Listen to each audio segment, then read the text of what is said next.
Okay. So, good evening, everyone. It's a pleasure again to meet you and to have a session, which is session number 4 of the M&A course. I will, as usual, make a short summary of what we did in the preceding session in order that the structure will be clear for each of you. And then we will move, to 3 different topics today. The first one is on the strategy, what's happened to Danone after 1983. Danone being now a firm, a group concentrated in the food industry with some kind of appendix only in the packaging activities, operations, but also with financial structure, which is in line with an acquisition policy.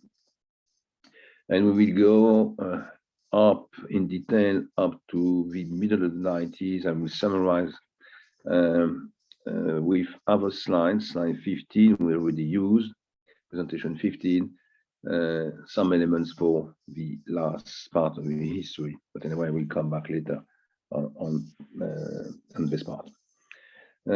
Second, we will move to a case study, have 2 case studies probably today. We'll deal with one of them and only part of the second one, which are the Perrier case. You remember what we did yesterday. And yesterday we moved into the problem of concentration of cartels and so on. So the idea is to use in detail the best example case. We said a few words on Schneider Legrand, on Tetra Sidel, on the evolution of the rules, and on the debate which is still there. But now I want to go through a case study which is at the same time a very good case to understand what is this problem of concentration, but also, and how it works, but also to go further into multiple offers. Okay, so we went through this axis of concentration, cartels, alliance, and so on, and I want to go further with that case. And if I have some time left, I will start with a Nabisco case, which is a completely different case because it's a negotiated case. It's a friendly case. But at the time it occurred, it was the largest operation done by the group. And even if you have a look to the different acquisitions, merger, and so on they did, if you compare the level, the amount paid for the acquisition and the level of the sales or market value of the company at the time, it is still today the most important one. And that's quite interesting to understand how a friendly operation works. Generally, all the material we have and what you find the textbook, what you find also in the newspaper, media, is based on non-friendly, hostile offer. There will be a friendly offer. So to summarize, we went through the sales of the flat glass last time, 80 to 83, with all the consequences in terms of finance, management of debt equity ratio, questions about PE, about the value of the group, about the risk involved. That was the first point. We spent time also on the European rules, regulators, concentrations, how to manage the regulator. So when you are a CFO, for example, and the evolution of these rules over time with different examples, Schneider, Legrand, Tetra Sidel. And last, I try to summarize and to put together several points we studied before using the M&A course with 16 slides, the first slide. We still have, large number of slides available and we'll use progressively, because in this presentation you find 70 slides. So now for this session, we start with data and history. We will start in 83. We will go up to 95. And I will bring you through presentation 15, where 4 slides we didn't go through, some more elements. And then we will move to the other cases. That's that is my proposal for today. So that means, we are not, of course, on slide number 1, but we were through all these slides here. You had the growth, you had the crisis, you had 80 to 85 yesterday with financial structure, the discussion with Brussels, financial structure. We went through the cash payments, how it is organized, the new structure of operations, and also we discussed about how to use the price earning ratios and what are the consequences also when you modify your strategy and your image on the price earning ratio. And of course, this is explained by efficiency theory and by signal theory. Now we are here. We are here in the middle of the 80s, 83, 84. And the problem is that the group, is still an ambitious group, but they are concentrated into the food industry. There's no more flat glass, and they still want to keep these packaging activities because it's an asset in the competition in several segments like water supply or beer industry, or also the dairy products. But when we say food, and I already raised a question yesterday, you have to define what is food. And very often, when you see that kind of change, it means a firm or a group moving, from one economic sector to a very different economic sector. There's no connection between flat glass and food. There is a difficulty to define what is the perimeter, what is the limits of a sector. And what you will see here is that it's a beginning, a very large definition. And progressively, this definition will be more limited, reduced, in fact. I'll give you an example. For example, here, you find Pommery and Lanson. This is Champagne. And the question is really, do champagne firms are in the food industry or are in the wine industry, beverages, are beverages in the food? Or is it a kind of luxury product? At that time, it was admitted that champagne was a specific segment of the food industry, but was in the food industry. This is not true anymore. It's supposed to be a specific and independent segment with different characteristics in terms of investment, in terms of financial resources needed, in terms of risk also, in terms of degree of internationalization.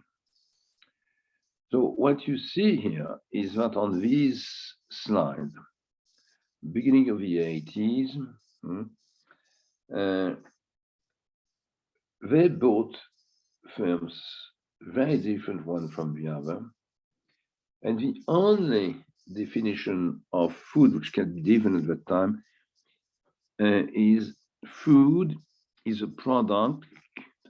A food product is a product which can be either eaten or drunk.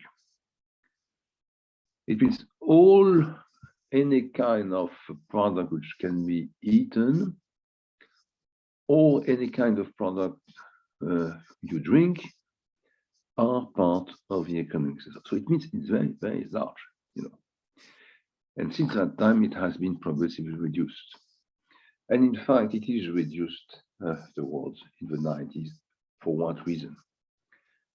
Because it's difficult, when you become more international, and the group will become European and then international and then trying to be global. It's very difficult to find the financial resources and the management resources also to run all these different firms. The other point is that you find firms with products which are not easy to sell on some markets because, food, beverages are really connected to the traditions, to the culture of a country. And some products are impossible to develop and to sell on some markets. So choices were made, and we see that later. And the strategy will be redefined at least twice in the 90s and in around 2005, 2010. So some example, what do you see in terms of policy?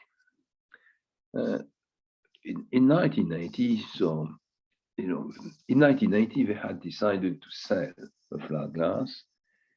They negotiate the first sale, flash glass, and the German part, with Pilkington. So they know they will get cash anyway.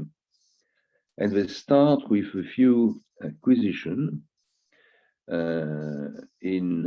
mainly in France, Vendôme, Piquichan, Segma, Amora. So this is very classical. They buy a medium-sized firm in different product, biscuit, for example. But there is another element which is quite interesting. It is Ajinomoto Danone. Perhaps you know Ajinomoto. Ajinomoto is a Japanese firm, and it's a conglomerate. But the point of interest here is that they own a network of supermarkets in Japan. And of course, that Danone, particularly at that time, was interested by the Japanese market. You should remember that in the 80s, the Japanese market was much more important than it is today in terms of relative weight compared to the US or to China or to Europe. And that even several months, the market value of stock exchange, Tokyo Stock Exchange, was higher than the market value of the New York Stock Exchange. So, large Japanese firms were very powerful.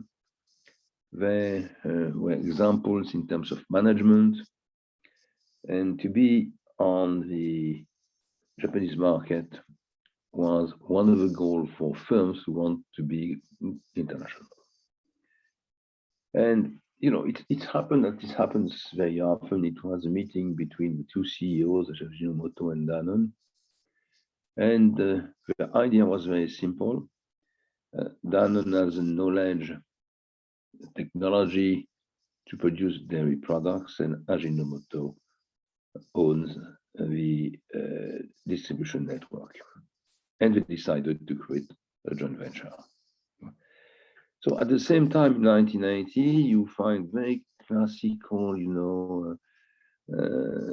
acquisitions in the original country, medium-sized firms, and something completely different. The version is completely different. A joint venture with a net conglomerate in Japan in order to produce and sell together dairy products.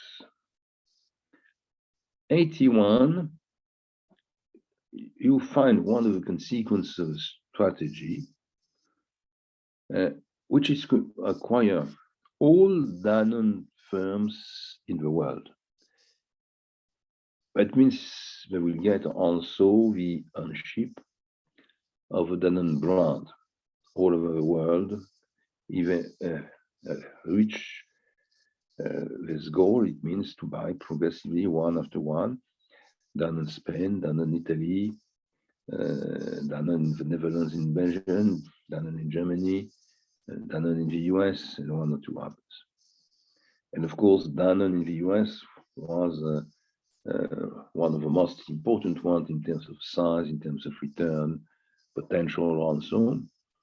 And there was an agreement between the original family, the Hungarian guy, and the CEO of Danone, and they acquired Danone in the US. So you find two goals there. It's to acquire all the Danone companies, to get the ownership of Danone brand all over the world for future expansion, future development, but also to have a first foot in the US, as they had the first foot in Japan with Ajinomoto, which were at the time the two largest markets, and the two markets probably with the higher potential. So at the same time, you find a local strategy, you find an international strategy with clear targets, and you find also a policy to acquire the brand, to prepare more international operations. And the beginning of the operations, including not only acquisitions or merger, but also joint ventures. 1982, they bought Liebig. Liebig is a company producing soup, which is a very classical product. Technology is quite is well known, and they acquired a position of #1 in France, Italy, and the Benelux. It means you find here really the extension of the European strategy. But remember, at that time, we were in 82, European means Western Europe. You could not invest in the central and eastern part up to 1990. 1994, they had an opportunity. It was not, in the target, but it was an opportunity because it was a family who owned one of the best maisons de Champagne, Champagne House, including two main brands, Pommery and Lanson. And because of the evolution of the structure of the family, they decided to sell these two firms. And BS Danone acquired these two companies and became the #2 producer of Champagne after Moet Hennessy, #2 producer in Champagne. That means also more internationalization, particularly countries like Britain, Germany, and in the US. And last, and this is another example, specific example, they bought two companies which are called Ponte and Botu. And this is, these companies are in the pharmaceutical sector. They are producing in France and in Italy very well-known products, very classical ones, high volumes, low price. And of course, it is the limit of the extension of a policy to acquire companies based in the food industry or in the food industry. They said it's food because this is a product you eat. It is a product, pharmaceutical product. So you see example of the application of this very non-defined, I would say, strategy. Defined by the fact that food is what you eat or what you drink. But in the background, what we see is that they are diversifying in terms of products, sometimes very far from what we call today food, with pharmaceutical products and even champagne.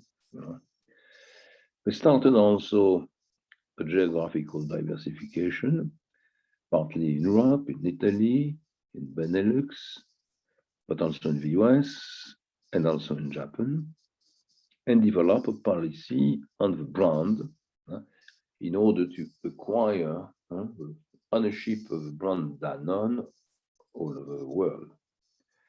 They introduced also, in terms of M&A, another structure, which is not only full acquisition or even partial acquisition or merger, but 50-50 joint venture.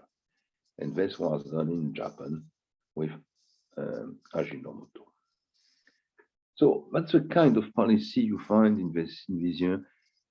They start exploring, the food industry, in fact, without a clear definition of what is really the food industry.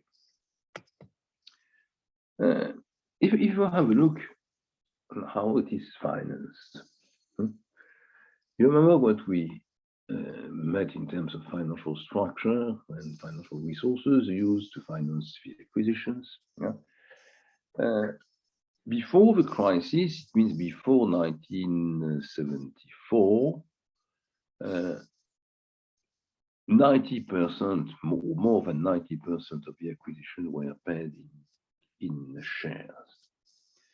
The market were bullish. There were also acquisitions, nearly all of them in France, the original country. And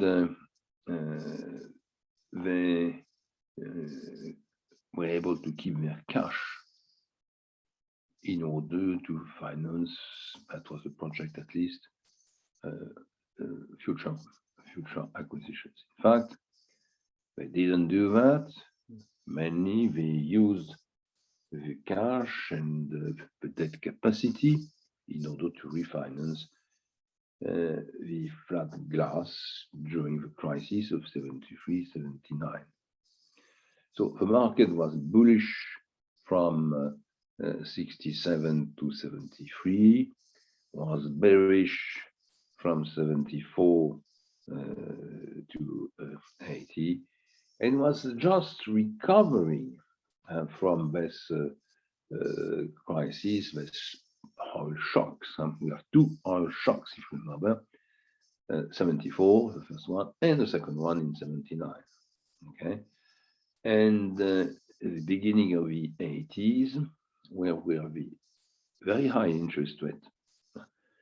Remember always that the reference was, or still is, the 10-year bond issued by the US government, and in 1980, the interest rate, risk-free interest rate on the US dollar was 20%. So, of course, when you have an offer to invest at 20% with no risk, you don't invest in shares, or if you invest in shares, you need the very high potential. It means 20% plus premiums, business premiums and financial premiums. That means, of course, nearly all the deals were paid with cash. And during that period, of course, they had to pay in cash, so they needed cash. And they started, and this is what you see below the slide, they started developing, a policy quite different, It means a policy which allows them to obtain new resources. 1983, there was what we call capital increase or capital or equity issue. And you see the value 525, you compare to the level of a cash payment, it's quite high. And second, they started also with their first issue of convertible bonds, and you'll see some others later, which is a small one, 75, to compare to 525 just above. It's a small equity issue of convertible bonds. But convertible bond, when you think that the stock market will recover and your profits will follow the trend of growth, it's a good product, because of course you can share the potential growth with the investors, with the shareholder. And also remember that when you do that, you postpone the dilution of wealth and the dilution of control. So financial engineering, was starting in that company at that time, before they mainly use the debt equity ratio, the multiple option facilities during the crisis, quite simple in fact, and they use payments in shares for nearly all their acquisition before the crisis. Now it is becoming more complex. We are in 1985 or 86, and they were developing their activities during the past year before, for a large part in France, but now they are extending their international policy, and particularly they are going further in Europe, and they are really becoming a European company. I give you here some specific example, and you find a few choices. At the end of the 80s, let's say 1990, they will be involved. They have operations in 13 different what we call branches. It means segments of the food industry. And the food definition will start to be progressively reduced. 1996, they bought General Biscuit, or General Biscuits, if you prefer in English. General Biscuit or Biscuits is a holding company listed by market, but controlled also by a family. And the family didn't control 51%, but only about 30% of the shares. And they were we got the possibility to buy a stake to one of the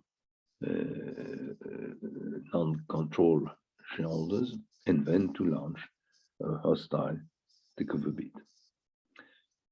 And General Biscuit was a holding company with subsidiaries, which were production and commercial companies, with a large headquarters in Nantes, the western part of France, but also subsidiaries, other subsidiaries in different European countries and in the US. So this is the beginning of the investment of the group in the biscuit industry, will be in the future, years after, one of the main branch department of the group, and will be very useful to invest in emerging countries. I will explain that later. So hostile offer after they bought a stake, and now they are starting developing a segment of biscuit, and you will find biscuit several times later. And this is done by acquiring the holding company listed on the Paris Stock Exchange, but this holding company owned subsidiaries in this industry, not only in France, but in some European countries and also in the US. They bought another company here, which is called Sonnenwassermann, which is a German company.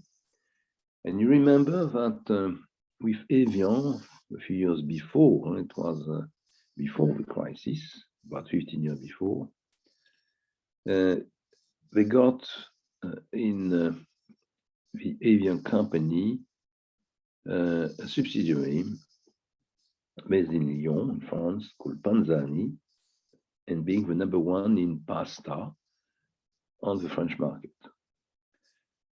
They did not move in the meantime in the pasta activity, but they decided to become a European, and they had an opportunity to negotiate with the family, and they acquired, it's a friendly offer, they acquired Sonnenwassermann, number one in production of pasta in Germany. Next, you find 1987, San Gemini and Pasta Company in Italy. Pasta Company, it's easy to understand. It's like Sonnenwassermann and Panzani. Means they are becoming more European in the pasta industry, pasta segment. And they bought a company called Agnesi, number two in Italy. And number one, remember, is Barilla, which is number one in Italy, number one in Europe, and number one in the world. If you deal only with the what I call Western pasta, which are very different from pasta you have you produce and you eat in Asia. So they are progressively organizing on a European basis, with some extension outside Europe, segments like biscuits and like pasta.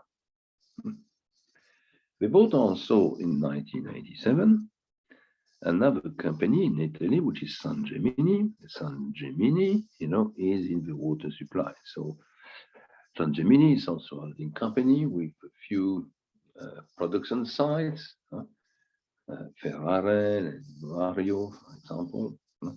That means they develop also the European dimension in the water supply. Remember, they own already the Evian Spring and the Badois Spring. So the policy is quite clear. It's to identify segments and to invest in these segments on the European level. Of course, they get a few subsidiaries outside, but this is not the core of the strategy at the time. So 1988, they made other operations. Let's say the most important one probably is the last one here, agreements with Peroni in Italy and Maes in Belgium, which are in the beer industry. You remember what we said in beer industry. They bought Kronenbourg, they bought another company, they merged, and now they are a leading firm before Heineken in France, and they are the number two in Europe after Heineken and before Carlsberg. And they increase their market share on the European market, internationalizing their locations, their breweries, with Peroni in Italy and Maes in Belgium, and with brands which are well known in these countries. So same strategy. I get a basis as I did for the pasta, for the biscuit, for the water supply, and now I do that for the beer industry. But there are also, opportunities, in specific segments, I would say. for example, they had an opportunity in jam production in France. They had also an opportunity in Britain and the US with a company producing a kind of product you put in a salad, for example, categories of oil, and which is a very high margin. And they bought also Girault Laporta in the biscuit industry in Spain. So still the same policy. 89, we still find the same policy with, let's say, first the last line, Star and Starlux in Italy and in Spain, which are mainly in the beer industry. So the market share in the beer industry, remember, the mass production of cashews in the food industry is increasing progressively. They bought also, and I will say a few words in detail on that, an Italian firm called Galbani. You will find Galbani in another case also. Galbani is mainly producing cheese. It's really the number one in cheese, and they produce a product cheese which is very well known, which is a mozzarella. It's a kind of institution in Italy, in Milan, and progressively with several agreements, step after step, they bought to the family who owned for 3 generations this company, the 100% of Galbani. So it's also one way, to buy targets. It's to be introduced in the equity because there is a problem of inside the family. The CEO is quite old. He was 73 at the time. He was on the cuisines, and there was no direct and interested persons in the family to take position of the CEO. And they decided progressively to first to share the power with a large foreign group, and probably they thought that in second period of time or second later they will have to sell 100%, and that's what's happened in fact. And they bought also, which is the largest operation I will study, which is Nabisco Europe. It's the larger agreement which was done, biscuit industry. Nabisco Europe was a leader in the biscuit industry in Europe. It was an American group, and we present the story. And they bought Nabisco, and they became the largest producer of biscuits in Europe with General Biscuit, bought in 96. And they added this Nabisco subsidiaries in Europe, in France, in Italy, and in the UK. You will see that sometime, large acquisitions bring new questions. First is how to finance it, how to finance the acquisition. And even if you are able to finance these new financial resources, bring new constraints in terms of cost, in terms of debt equity ratio and debt capacity, but also in terms of definition of a core business. And at that time started, a new strategic review of the countries, of the products, and of the brands. And 2 years later, a new strategy was defined with a definition of food, which was more limited, and a strategy of development in terms of number of branches, which was reduced, and specific targets in terms of countries. So that's for this period 86, 89. So there's an acceleration, but with different, priorities. Western Europe first, no, even if exceptions. Concentrations around a few segments: biscuits, pasta, water supply, beer, and now the introduction of cheese. I move to the next slide and show you what's happened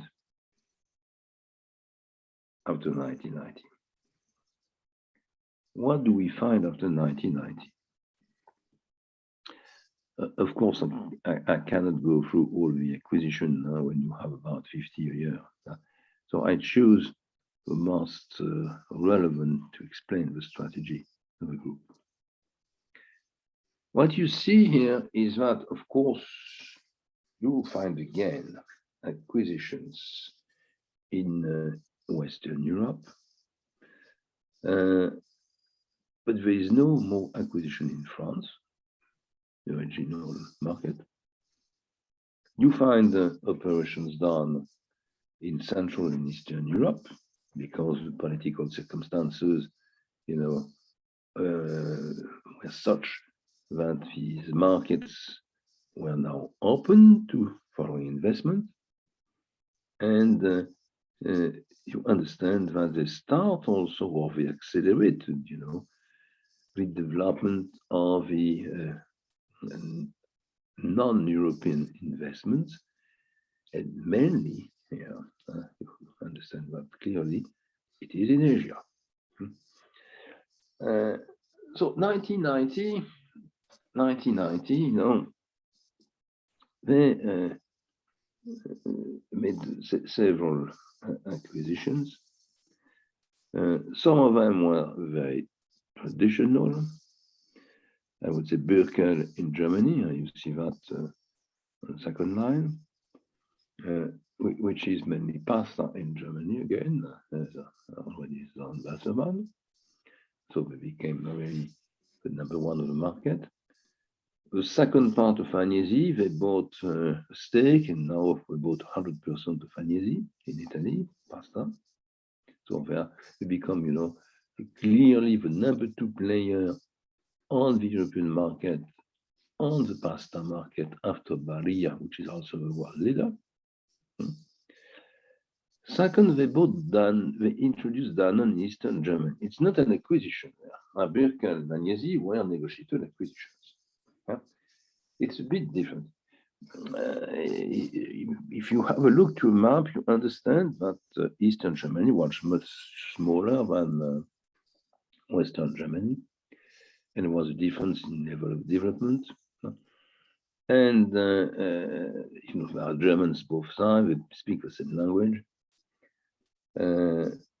Eastern Germany territory is not very large. There's about 200 kilometers between the border between the two Germanys and Poland. And of course, the German population, during the period, particularly the last 10 years of the communist government, they were looking every evening with TV coming from the West. And of course, they know very well the brands. They knew very well the brands, and as soon as the market was open, the borders were open, what Danone did was to provide the supermarket which existed in Germany, in Eastern Germany, with products from the West.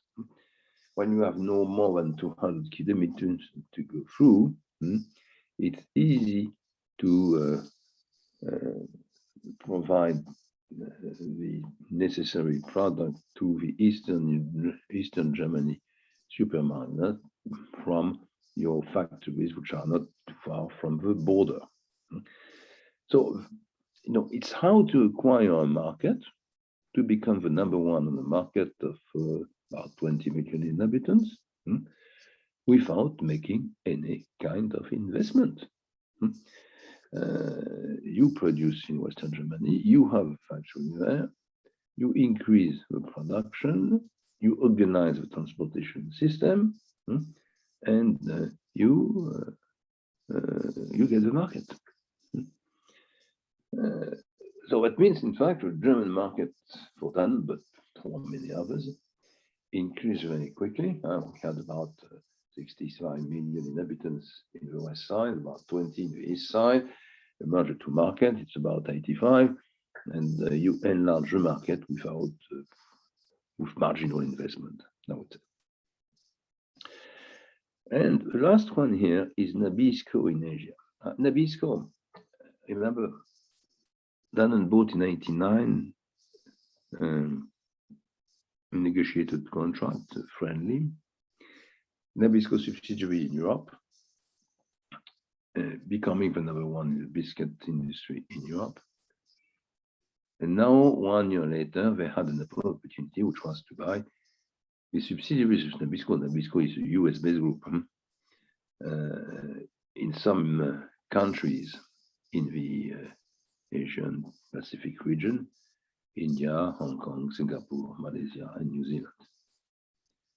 And you will see again that this was paid in cash, and it was a negotiated offer. So this was really the first extension of the group in Asia with the biscuit industry. We'll come back on that later.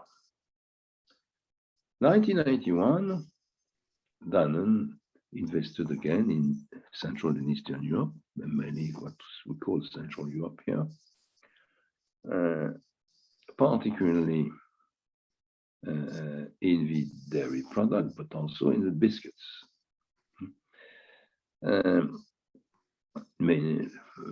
These investments were mainly in 3 main countries: Poland, Hungary, and Czech Republic. And these acquisitions were made through privatizations. I will show you some examples of privatization later. That means all these industries were belonging to the states in Poland, Hungary, and the Czech Republic. And 1 year after the political change, it was decided by the new government to privatize large part of the industry, particularly what was not strategic. And of course, the dairy product or water supply or biscuits is not supposed in most of the country to be strategic. So they launched a process of privatization, and they asked for bids for potential buyers. And Danone had the opportunity, to buy some companies in these countries through that kind of process, but Nestle, Unilever, and some others also. Generally, they were privatized for against payments in cash, but payments in cash which were low compared to the price of the same kind of firm in Western Europe. So it was really a great opportunity. Even afterwards, they had this company has to be restructured, which means it takes time to be efficient, and it is investment and financial resources are also needed. But in that kind of industry, it's not so long. It doesn't take 5 years to create a new biscuit factory or to restructure an existing biscuit factory, for example. So the payback was quite good, was in terms of length, and the returns, if you have a look, the returns of the investment were very high. They had agreements also with different companies, for example, in Greece, in Ireland, in Hong Kong, in Spain. So you understand it sounds so larger and larger. It is the first investment in Greece, in the biscuit industry.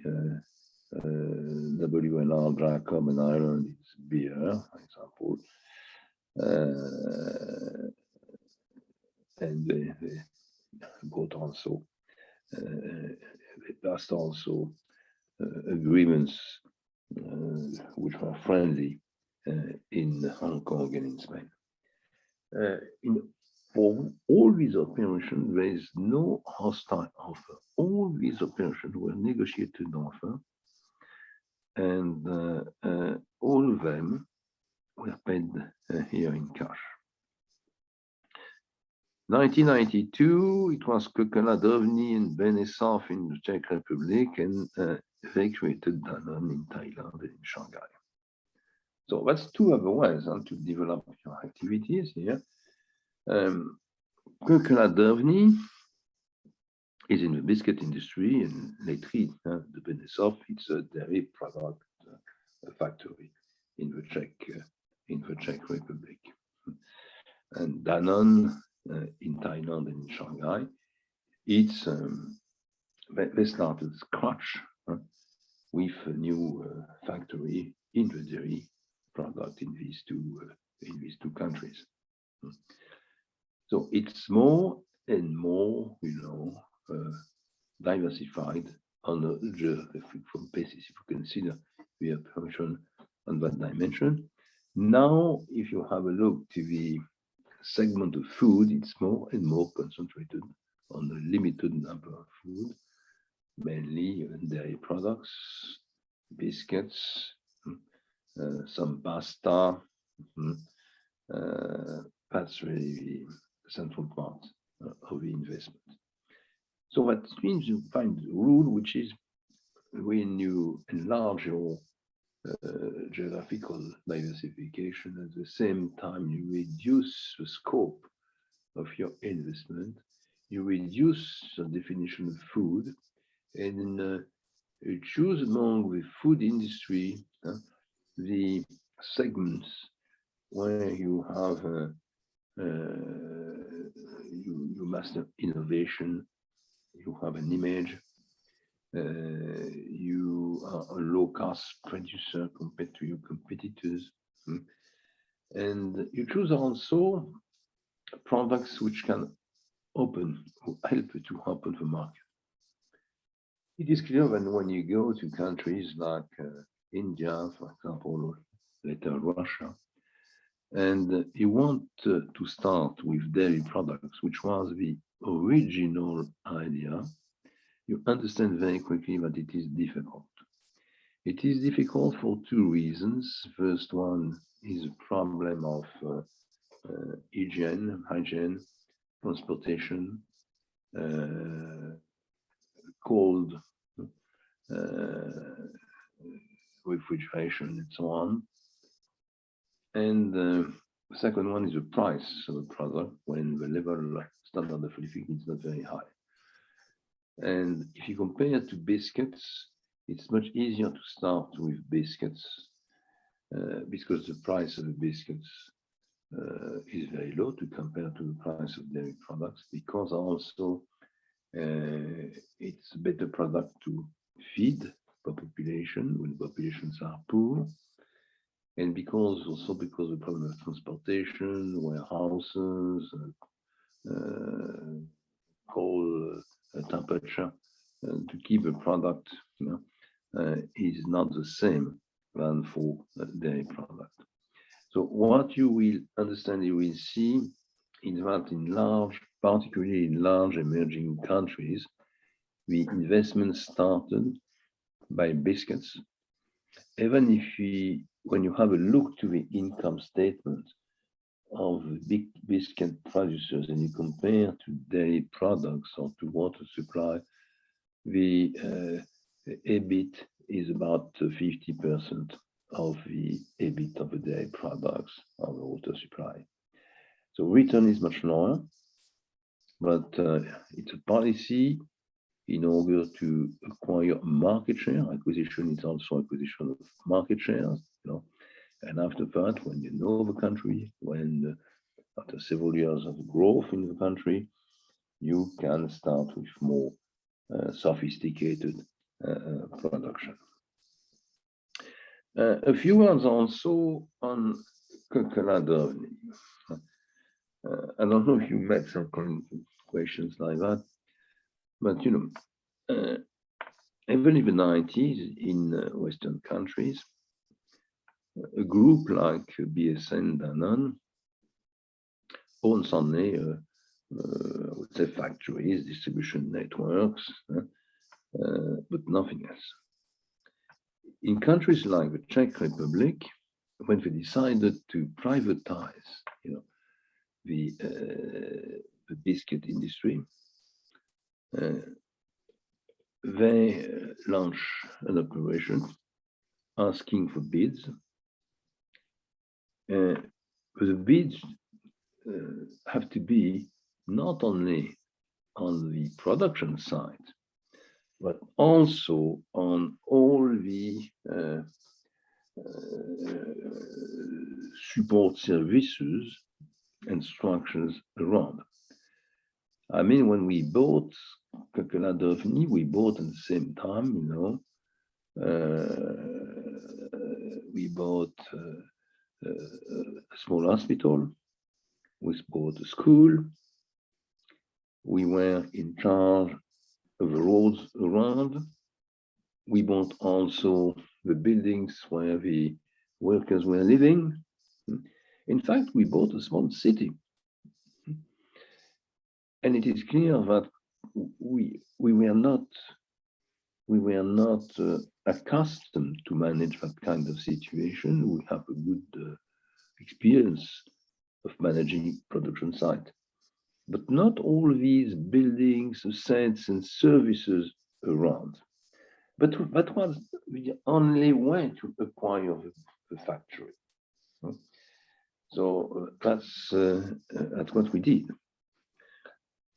Second point for Coca-Cola Dauphiné is that the Czech government was partly financed by international banks, the World Bank, the Bank of Settlement in Basel, and also by the bank which was created at that time, which was the European Bank for reconstruction of the Central and Eastern countries. And the condition of this deal were very specific. It means 15% of the shares of Coca-Cola Dauphiné were distributed to the Czech citizens. Another 15% was invested or bought by the Bank of Reconstruction, which is based in London, which is total 30%. And only the last 70% were sold through a takeover bid. And this biscuit producer was also, it was more marginal, but was about 20% of the sales level, was producing also chocolate. And of course, they put chocolate on the biscuits. So we made an offer to the Czech government, and Danone made an offer, you know, based on experience in the biscuit industry. And on the other side, Nestle made an offer based on his chocolate experience. Nestle doesn't produce any biscuit, and Danone doesn't produce any chocolate. And in both cases, you know, the Czech government said, no, you don't have the experience. They said to BSN Danone, don't have experience in chocolate. They said to Nestle, you don't have a chocolate experience into the biscuits. So answer was very simple. A few days after, we created together Nestle and BSN Danone, holding company based in Switzerland, went back to Prague and said, okay, we can make a takeover bid through this Swiss legal body, you know.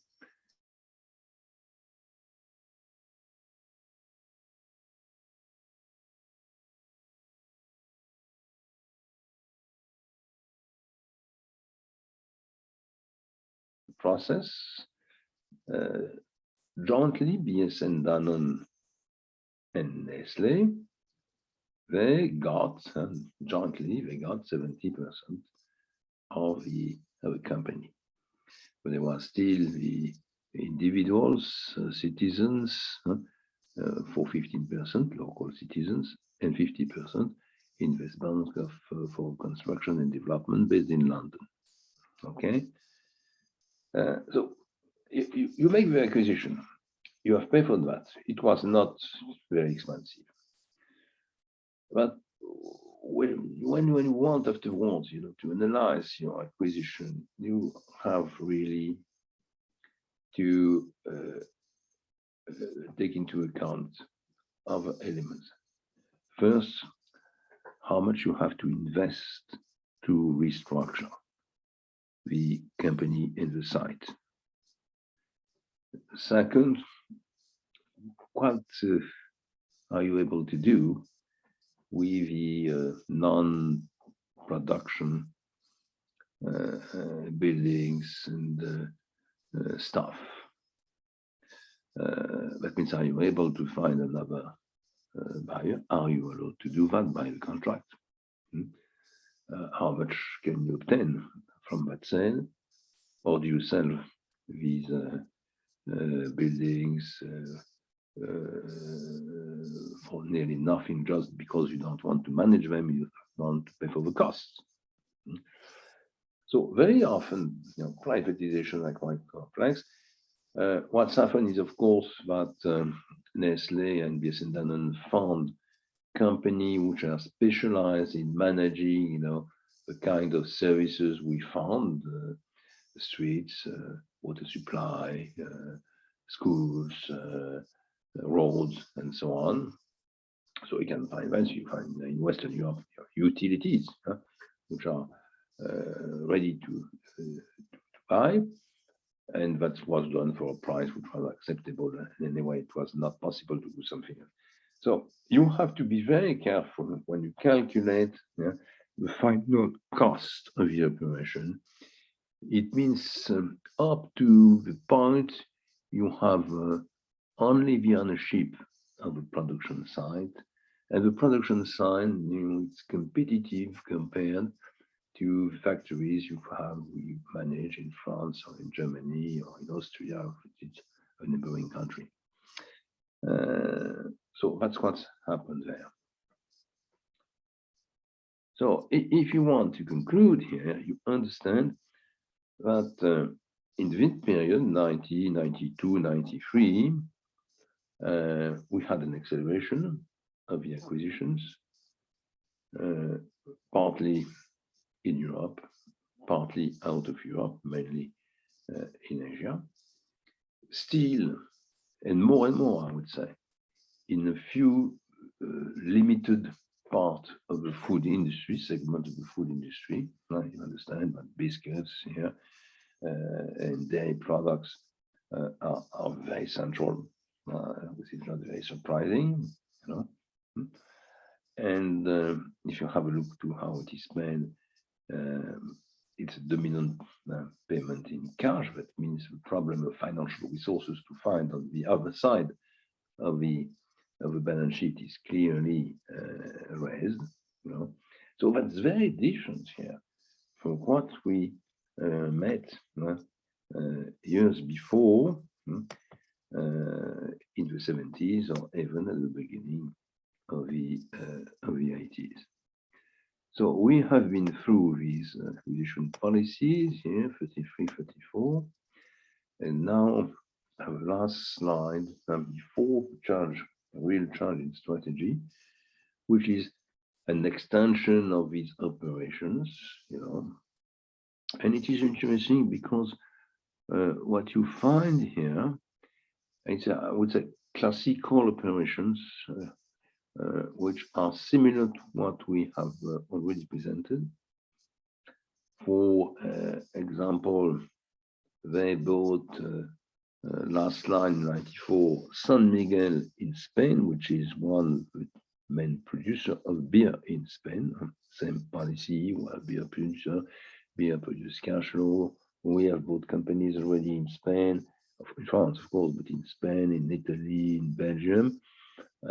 we want to become or to be one of the largest producer, and we are number 2 producer of beer in Europe, but also of cash flows coming from the beer industry, classical industry.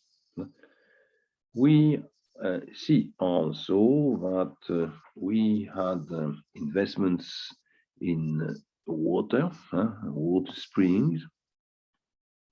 The most important one being Volvic in France, which is the largest spring, non-sparkling spring in Europe. And also in Spain, Lanjajon, which is in southern part of Spain, with sparkling water. And you will find also, which is something new, Aquaterra in Canada, which is the first extension of the water supply activity outside Europe. So that means, when you produce water, sell bottles of water, the growth is not so easy because you don't have so many springs, which are in terms of quality, in terms of taste, in terms of number of liters you can produce each year with a good return. So very quickly, when you are number 1, number 2, which is the case here in Europe, you have to start. With extension, potential extension investments outside Europe, and you have a case here of Canada. You find also same kind of extension for dairy products. We said the dairy products is difficult to start first in emerging countries, but they bought the first producer in Canada, which is de Lille, first line here, 1993, which is based in Montreal. So still same policy, we concentrate in a few economic sectors: pasta, biscuits, beer, water supply, dairy products, of course. And when we have opportunities, we have number 1 and number 2 in Europe, when opportunities outside on wealthy markets or growth markets, we make offer to be honest. What's happened?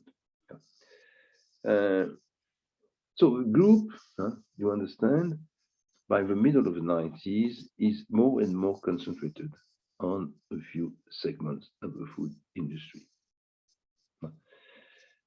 First, of course, and that will be, the brand, the name of the group in the years after, the dairy product. Second, the biscuits industry, because this is the segment which allows the development in emerging markets, in part including in countries like India and Russia. Third, the beer industry, because of the cash flow, but beer is more European than anything else here. So dairy product, biscuit, water supply, beer, and pasta. That's the main activities, the main operations. And progressively they disinvested also, and they divested from some production which were defined as food in the 80s, but which are not considered anymore as food in the 90s.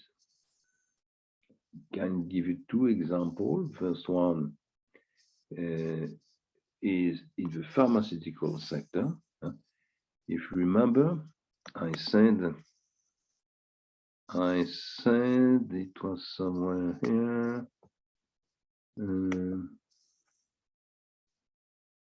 I said it was somewhere here.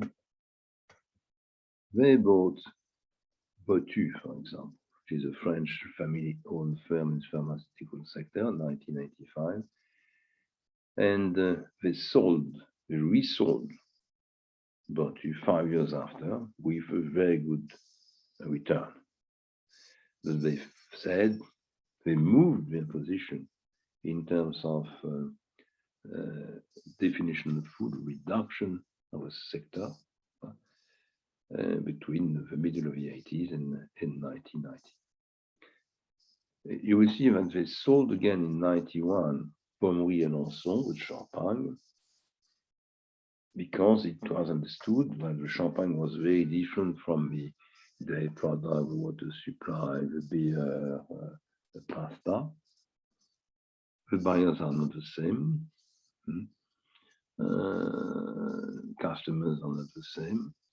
The financial structure is not the same. The level of investment is not the same. The expertise to get is not the same also.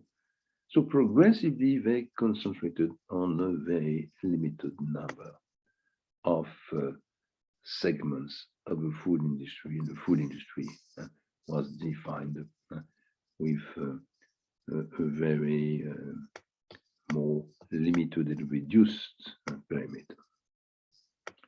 So this is what we have seen up to now. I think I was here, or later here, I was here.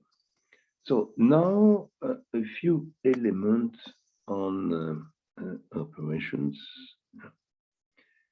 You see that for General Biscuit, which was the first acquisition in the biscuit industry, General Biscuit was spent for a large part in cash. The family who had the control with a minority stake accepted some shares, stake in the equity of BSN Danone, but the largest part was spent here in terms of in shares. You will see also, if you compare, it's a basic criteria, but it's very often useful when you move from one segment to another in an industry. Here, the acquisition price compared to sales, 3,295 compared to 6,209, it is quite small. It's about 50%. Remember what we have seen with beer. Kronenbourg, if we made this ratio for Kronenbourg, it was something like 140%. Here it's about 50%. So you never pay in terms of value on sales, never pay the same ratio for a biscuit producer or for the brewery. Just because brewery are have better return, much better returns. Another experience here, but I will go through in details. And this is the largest operation they have done at the end. If you have a look to this price here, 8,200 million French francs. It was the acquisition of Nabisco Europe. This is biscuits, with several subsidiaries in Europe, and this was paid 100% in cash. Next here, I find Star and Starlux, mainly beer, with very complex families. It's not exactly the same in Spain and Italy, but part of the shareholders of the family, the Italian shareholders, have stakes in the Spanish one, and the reverse is also true. And it was acquired for in several parts. And here what you have is two first parts of 35% and 10%. Later, it was completely bought 100%. But you understand it is a mix of, with 2/3 in shares and 1/3 here in cash.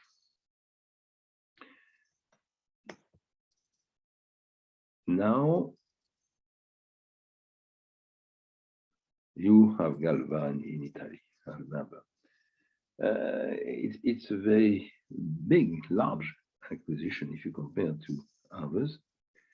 If the only one comparable is Nabisco, Galvani is cheese. It's cheese, and this was paid 100% in cash. So you understand, you have payment in shares, but large majority is in cash. Another element I will go through into details is Volvic. It's a very well-known brand. It is the most important spring we find in Europe. So that means when you have a look, this is not, I don't have a price here, but when you have a look to Volvic, it was overpaid if you consider the normal ratios in the water supply. And the analyst at the time said that you pay an amount which is too important.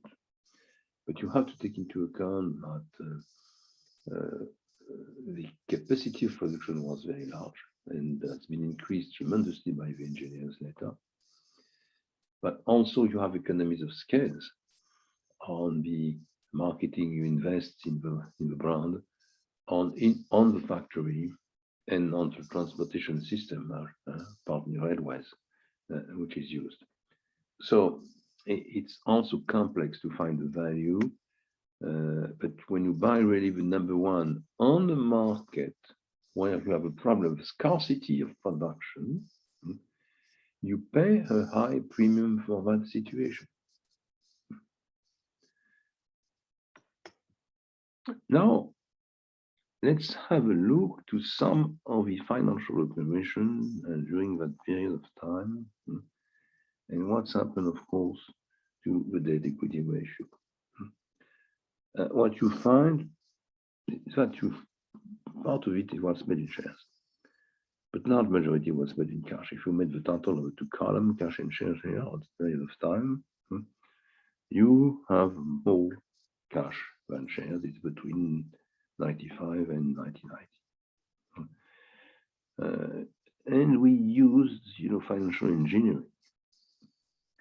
That means 87, it's very simple. It's cash capital increase, which is an equity increase. 89, it's a classical bond issue. Even if I will explain later that it is a euro bond issue, which is a bit complex.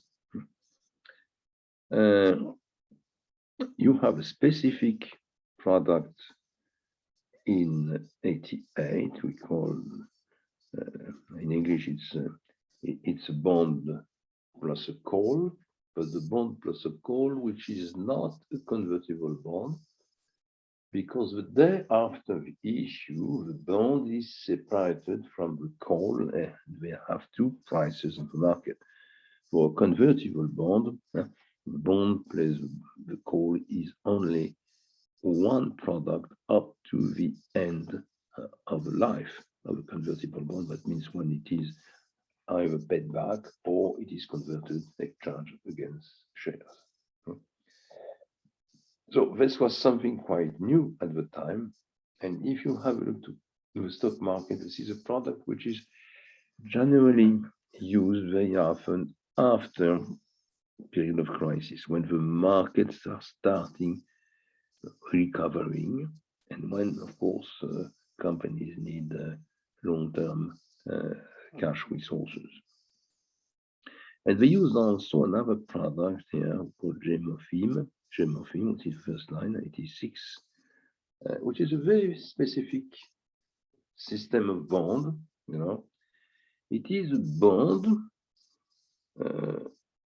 which is distributed only to part of the shareholders. It means generally when you issue bonds, either you sell directly to part of the market, or if you make a distribution among the shareholders, all the shareholders have possibilities to buy. And here they did something which is very specific.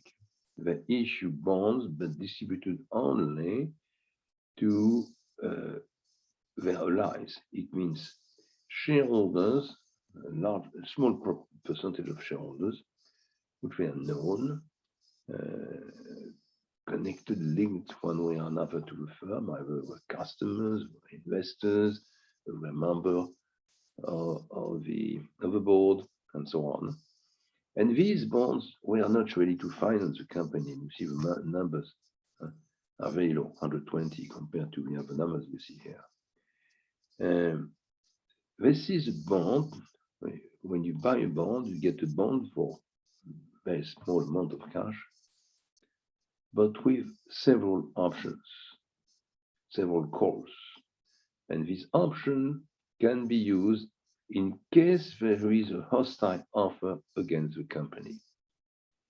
That means you make an alliance and create a leverage effect with your main shareholders in order to create a hedging mechanism against potential hostile offers.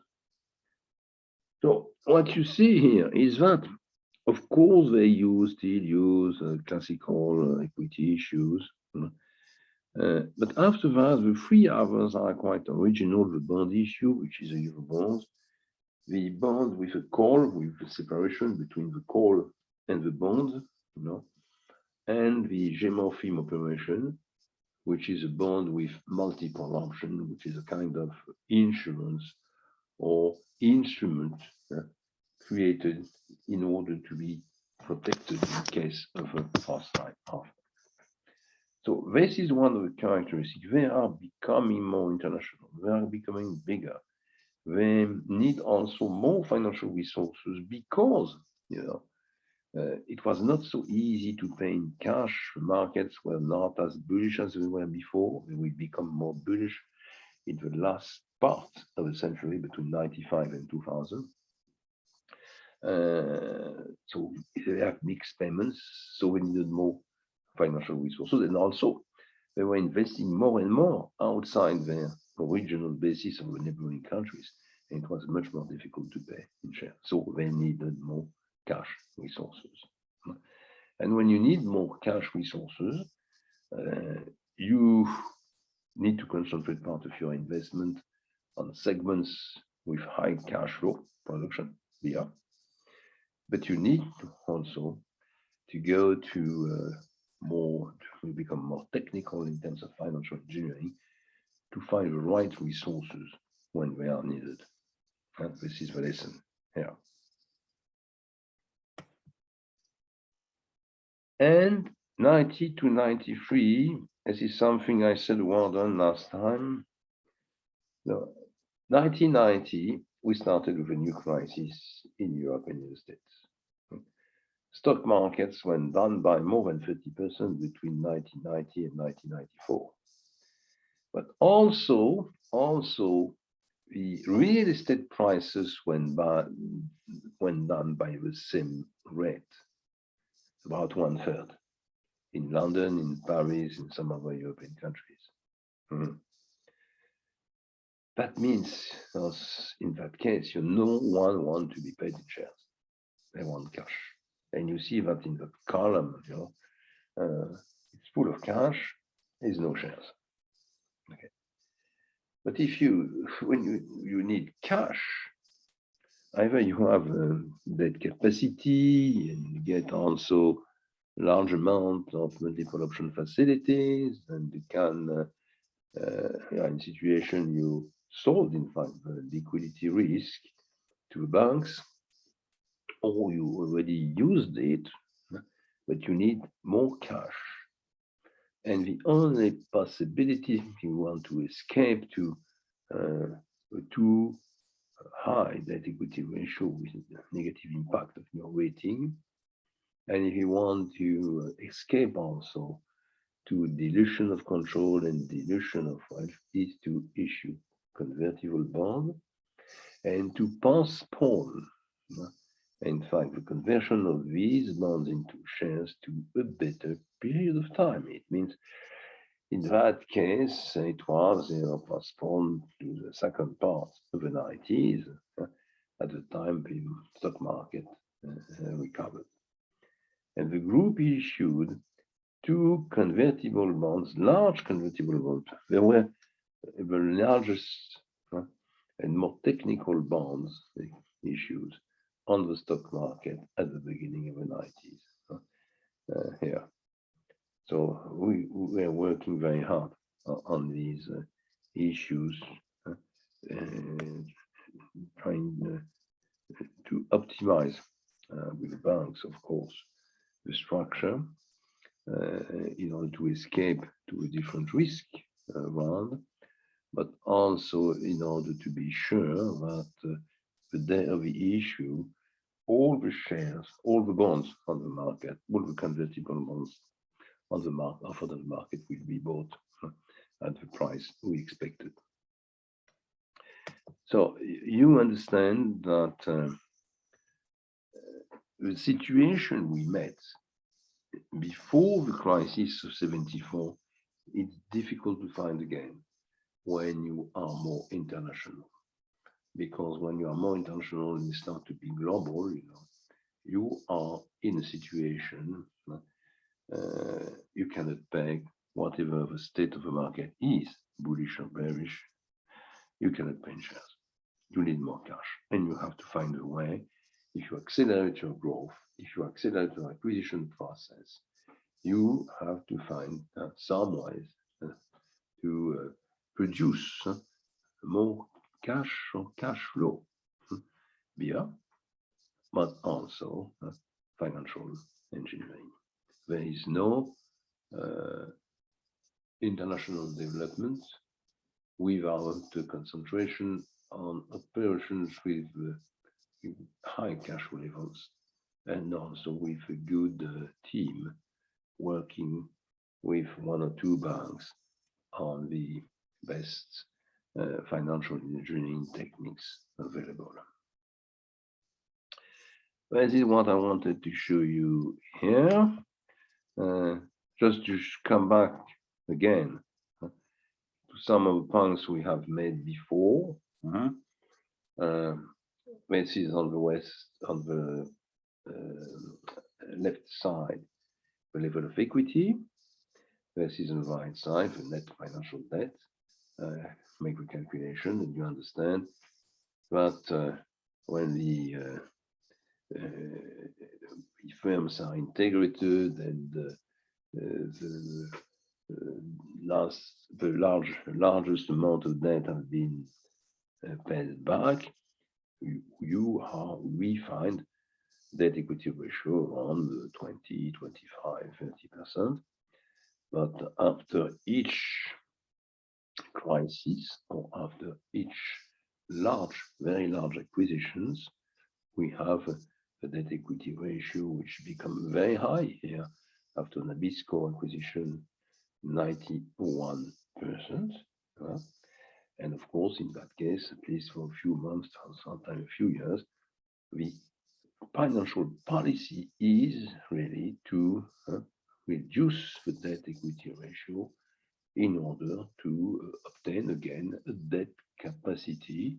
And of course, in the meantime, you negotiate new multiple option facilities with the banking sector. That's what I wanted to show you here. You will see here, if you're interested in, data. You have the same kind of slide before for a period between before 95, with the net earnings per share, the stock price, the price earning. What you can see here is that progressively the price earning is still increasing. After, remember, after the sale of the flat glass, few months after the end of the sale process, suddenly the price earning went up. And this was clearly a signal by the market saying, we have understood now that the firm BSN Danone is not anymore a flat glass producer, but is a food producer. And this is also a demonstration of what how the efficiency theory is applied. Was a delay to market move from something like 9 to 13, you know. So that means it's a demonstration that for at least for this firm, the market is efficiency of the market is semi-strong. But after that, you see that the price earning is increasing progressively. And at the end of the process in 93, it's 18. It's 18. Of course, it's always very difficult to consider. It's clear you can say 18 is higher than 13, but you have to consider also the other producers, something like the median or the mean of the segments of the market with the main competitors. But anyway, if you do that, I didn't show you that, you understand that price earning is increasing in absolute value, but it's also increasing in relative value. That means when you have 13, you know, the average PE of the market for the food industry was about 14.5, something like that. And PE were rather concentrated about these averages. Later, you know, 1993, it was 18, and 18 was above the average, which was about 17.5. In fact, the average increased by 3 points, and for this company, the increase was 5.3 points. So they followed, of course, the trend, but they did better than the segment of industry to which they belong, which is an improvement in terms of management, in terms of financial structure, in terms of potential growth analyzed by the market, the investor, and the analysts. Okay, so this is really what's happened. We are at the end of this presentation here. So I showed you the initial merger, the first acquisition on Saint-Gobain, which is a very complex one, the acquisition in the flat glass industry, and also of customers. It means horizontal and vertical, and the means of payment used. And you understand that during that period, it was mainly in the original country, France. Market were bullish, it was in shares. After that, you had crisis. This crisis was such that the flat glass segment was nearly bankrupt. But the other activities, packaging and food, were still in a good shape. And they used, in financial terms, they used to restructure the flat glass. They could obtain at the time through multiple option facilities signed by the bank, originally negotiated to finance new acquisitions. They restructured, and they decided to have a new strategy, become a food producer with an appendix in the packaging, and to sell the flat glass. They found the buyer, Pilkington, but they had to negotiate with the Common Market Authorities, Department number 5, because, and we had a long presentation here today, this department at the time enforced a few principles which are still the main principles today, to bring more competition and to reduce the prices for the final consumer. And they were obliged to split the flat glass sets into 3 pieces. One was sold to Pilkington, and the 2 others to foreign investors a Japanese one and a US-based one. After that, we moved to food. And the market took a few months before accepting, analyzing, and validating this change in strategy. That's what we explained through the data and using as explanation the signal theory and the efficiency theory. And when they developed their acquisition policy in the food industry with very large definition first, and a definition which will be reduced progressively 10 years after, with a choice between the different segments, with mainly the biscuits, the dairy products, the water supply, the beer, and the pasta, and some others, because in fact we have 13 branches and that's 5 men. Okay, and they became progressively more international, more European, more international. More European in Western Europe first. After 1990, more European into Eastern Europe, with very good investment at low price. And we began at the same time to invest outside Europe, and you find here some examples of investment, mainly in Asia, but also in the US, in Canada.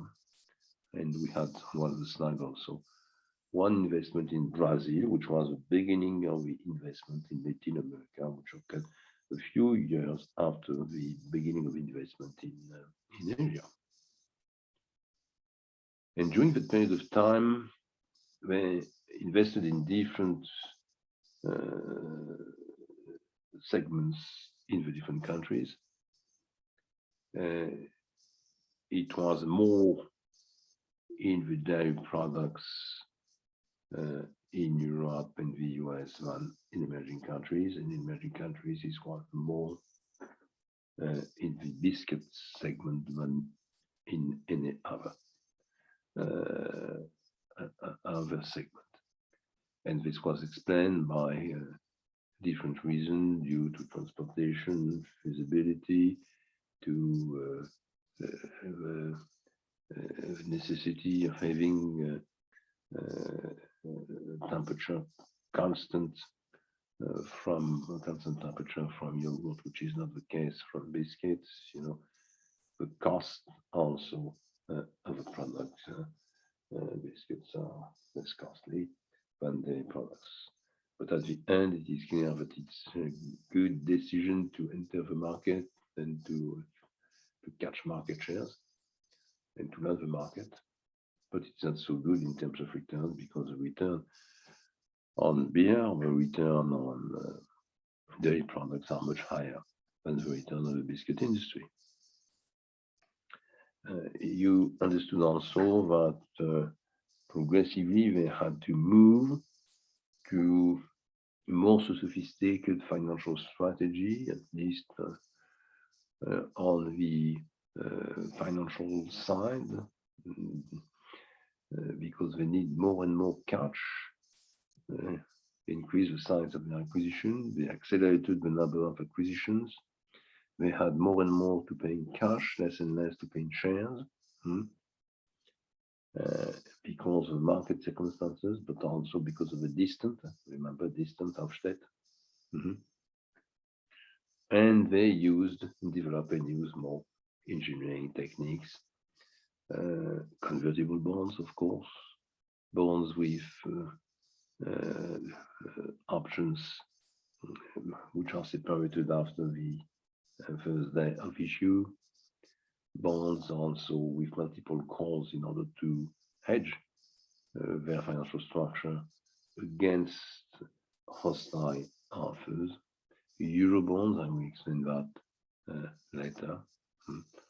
So they use more and more sophisticated tools in order to try to improve the capacity of obtaining more cash without increasing the global financial risk level. This is what I wanted to show you. on this case. Now we are in 1994, 95, middle of the 90s. And I will introduce you a few elements with other slide, new elements with other slides. In these slides, you get the slides. I'm back on slide number 15. Slide number 15. We already used slide number 15 a few days ago, the first session. This is this one. This one. I hope you see my slide now. It is BSN Danone M&A. If you don't see my slide, BSN Danone M&A, anywhere they are on Canvas, so you can find them. But say you don't see, it would be, and I will try to improve my presentation. You see this slide, BSN Danone M&A, or you are dying, having dinner, or you are sleeping? Yes, we can see it, Professor. You can see it. Great. So you see BSN Danone M&A. So that's great. Okay. So if you remember what I did, session one, I used this slide, but I didn't went, into the last slide. And in fact, we were here. We studied the means of payments. We went through different kinds of acquisitions. We made comments on the work and the debt equity ratio and the characteristic of that policy that was done. And we gave some explanation on the takeover bids, the different categories of takeover bids, with the degree of hostility and negotiation, and also the means of payments. So, I am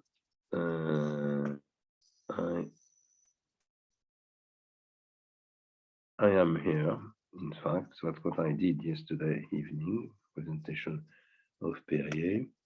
Okay. And with European rules.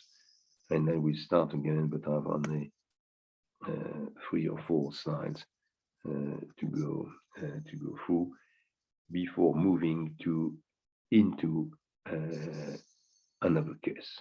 This is where we are. So let's perhaps, it's time to have a short break, something like 7 minutes, like usual. And after that, we start with these 3-4 slides left, and after that, with another case. Let's have a short break, please. Thank you very much.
No.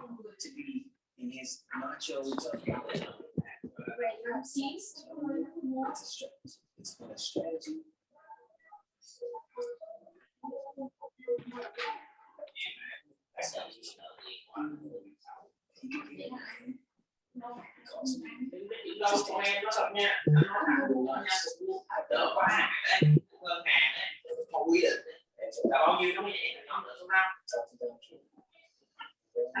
Em nói chữ Long thì em nói là vì sự ra khẩu là bây giờ thì nào nha.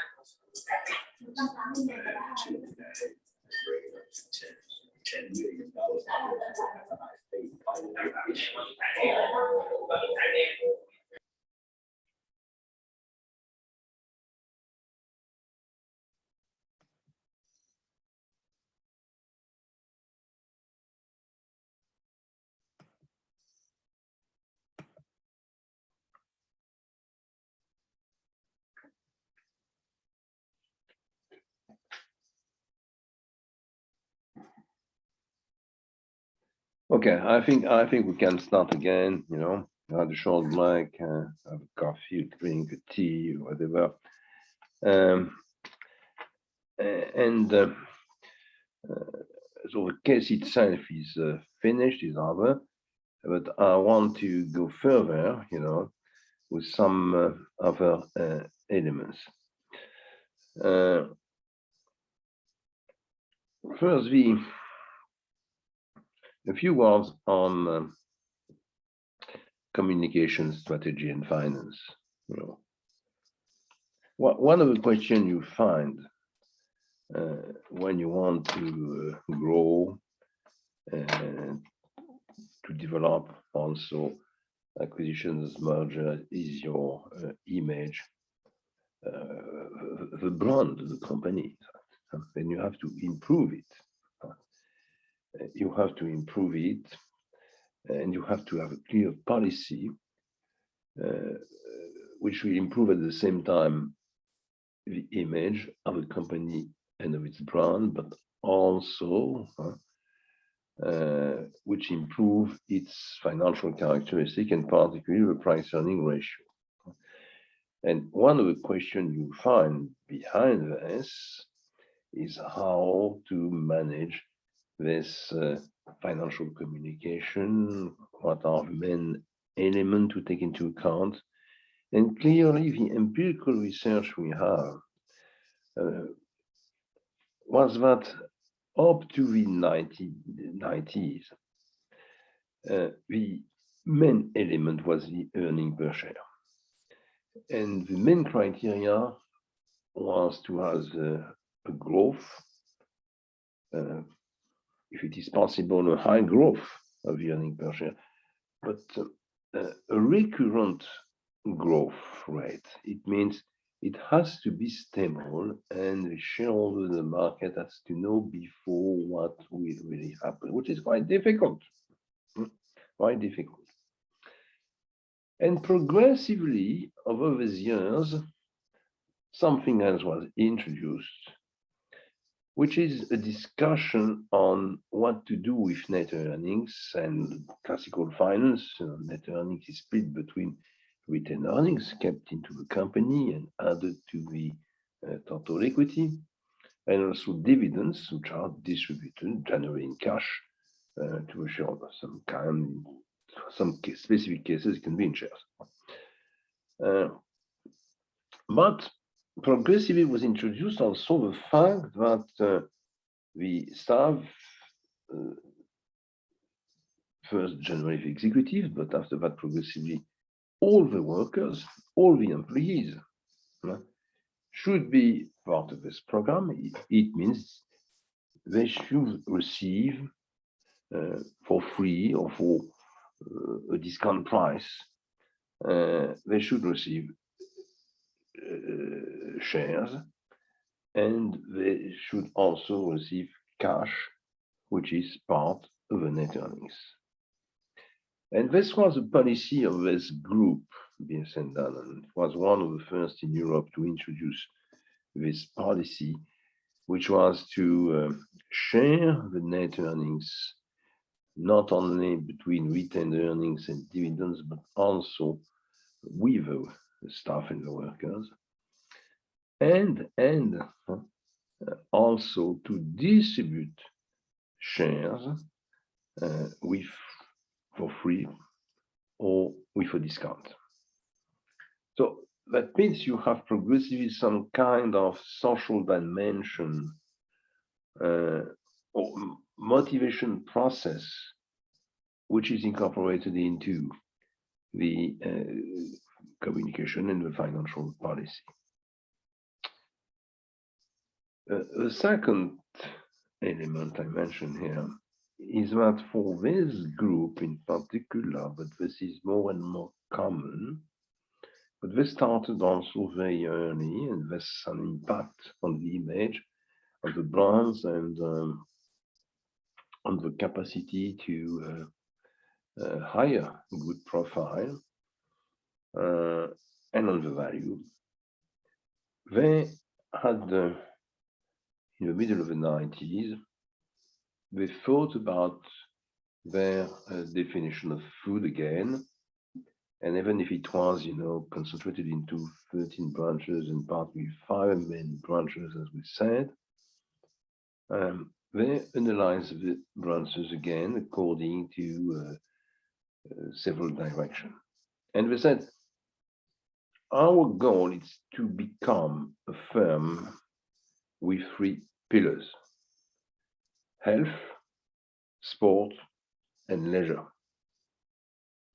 So you understand you have already kind of a decision progressively done on the distribution of profits and the association to the shareholders group of a worker, which is a governance modified, if you compare to a traditional capitalist firm. But now they introduce our dimension: health, sport, and leisure. We want to be a company in the food industries, but concentrated in segments which are compatible with these dimensions.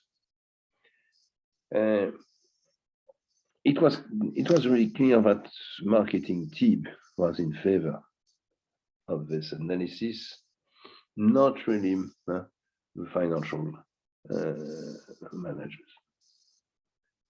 Because this means that if you go into the detailed analysis of branches, of course, you can keep dairy products and develop dairy products. You can keep the water supply, and there is no problem at all with that. But it's not so clear that the beef industry and the biscuits, for example, and even perhaps the pasta, are compatible with this choice. That means that in that process, but that's happened progressively, not in one day, it was really decided that at least in the medium term, the group will have to sell the biscuits, beer, and the pasta. It's not really a big problem for the pasta, but for the biscuits, it is a problem for emerging countries, and for the beer, it is a problem for the cash flows. So those in charge of strategy, those in charge of finance were not very really in line with this new strategy. That means also that if you sell few branches, either you reduce the scope of your activities or you become more international and you put your resources in these 2 or 3 branches which are kept. Or you decide also progressively to identify and to invest into new branches.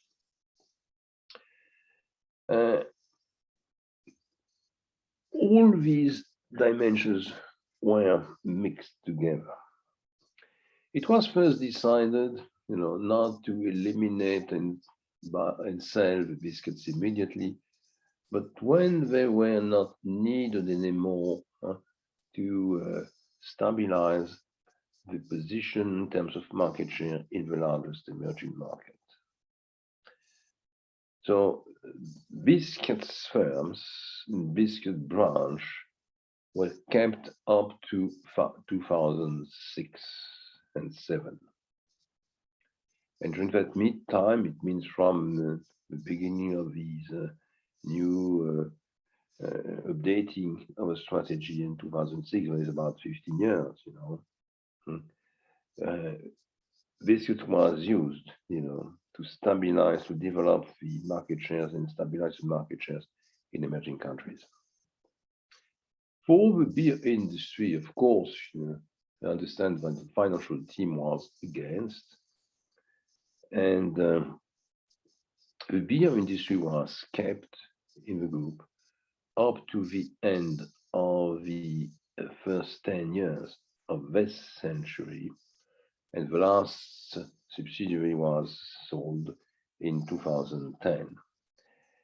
I think that in the meantime, you know, the cash flows produced by the beer industry were the main internal resources of the group to develop its acquisition policy all over the world. But they decided also to have the look to potential new pillars.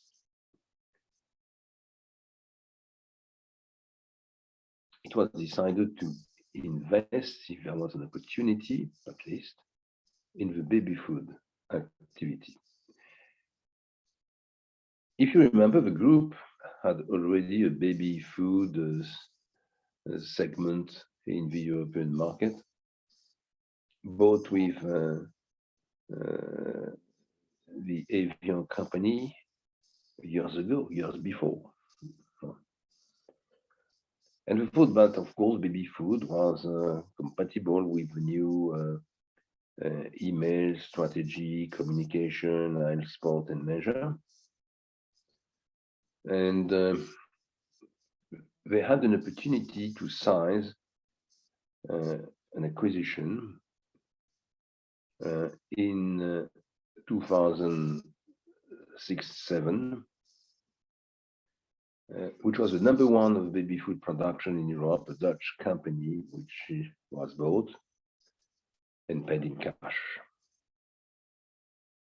So at the same time, or in a few months, you know, they sold the biscuits, they bought position of #1 of baby food in Europe. And with this baby food firm, which had that kind of diversification into what we call the medical food, they created something which was unexpected, which was a medical food pillar. Medical food, you know, is the kind of food you offer to old people, you know, which need a very specific treatment in the hospital and in retirement houses, you know, and it's more and more sophisticated, of course, and also the number of potential customers, you know, are higher and higher with the evolution of the lifestyle and also of the expected life of the person in the world.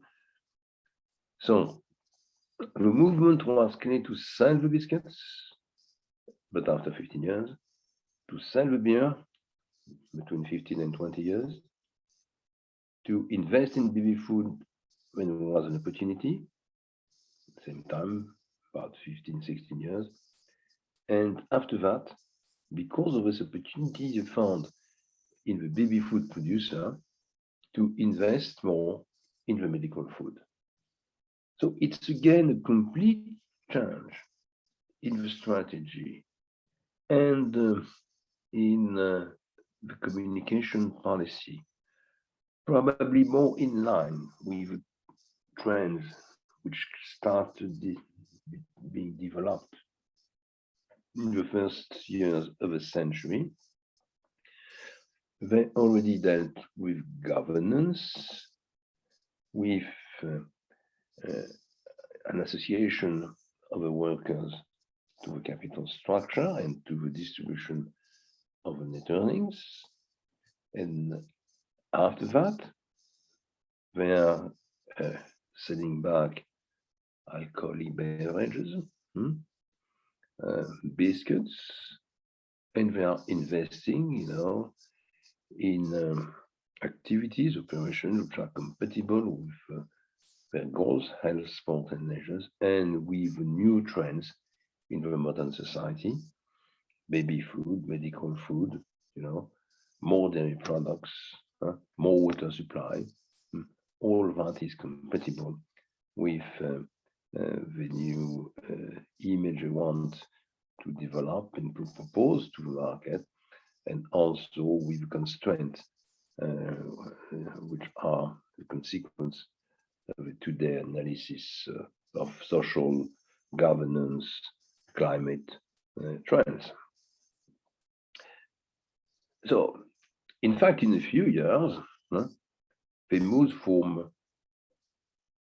nearly, I would say, Western European firm group with 13 branches to 20 years after, a global player with a pillar in the dairy products, in the water supply, in the baby food activity, and the medical food. So you have only 4 pillars, and among the 4 pillars, you have 2 new pillars. It's a competition. And this was made, of course, with a large number of disinvestment and also large acquisitions. And when you have a look to all that again, it has been mainly paid in cash. So, of course, cash obtained from the sales finance partly the cash necessary to make the new acquisitions, but we needed also new equity issues.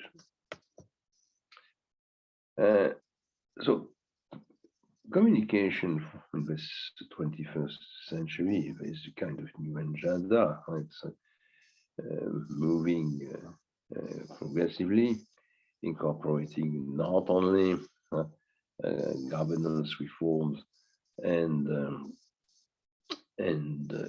health or leisure, but also sustainability, the environment, social goals, and ethics. And they went further. They created a microfinance firm, social business, a firm called Grameen Dan Food with Muhammad Yunus. This was based on the experience in Bangladesh, and this offer, which is very well known and has several prizes in the world, particularly the Nobel Prize. They developed also investment funds, what we call SICAV Danone Communities, which is an investment fund, but part of the profits are given to non-government associations specialized in fighting poverty. And they were the first 2 years ago to introduce a carbon production measure in the accounts. And this is a great question. The accounts are made on a basis which is on the monetary basis. You can discuss about the way the assets or the debts are incorporated, what value they are incorporated, but one of the goals probably of the reform of the accounting system in the future will be to introduce new measures which are non-financial, directly non-financial, even if indirectly they are financial. And one of the first elements, taking into account the present discussion and risk for the planet, is the carbon production. So they have a clear new agenda on these topics, and they incorporated this not only in the accounts, not only in the communication, not only in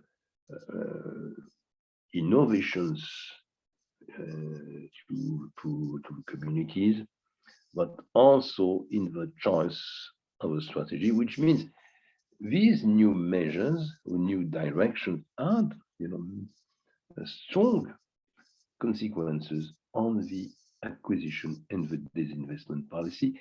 The strategy was redefined. The portfolio was is not the same. It's completely different what it was 15 years ago, which means a large number of disinvestment and a large number of acquisition were made and organized. That means also the expertise of the group, of the team of the group in all these operations has been improving, increasing. We have made many operations in different circumstances, different markets, different kinds of products, so this is an apprenticeship. And this means also, and that's what we will see with BNP Paribas in one of the next session. This is also, an expertise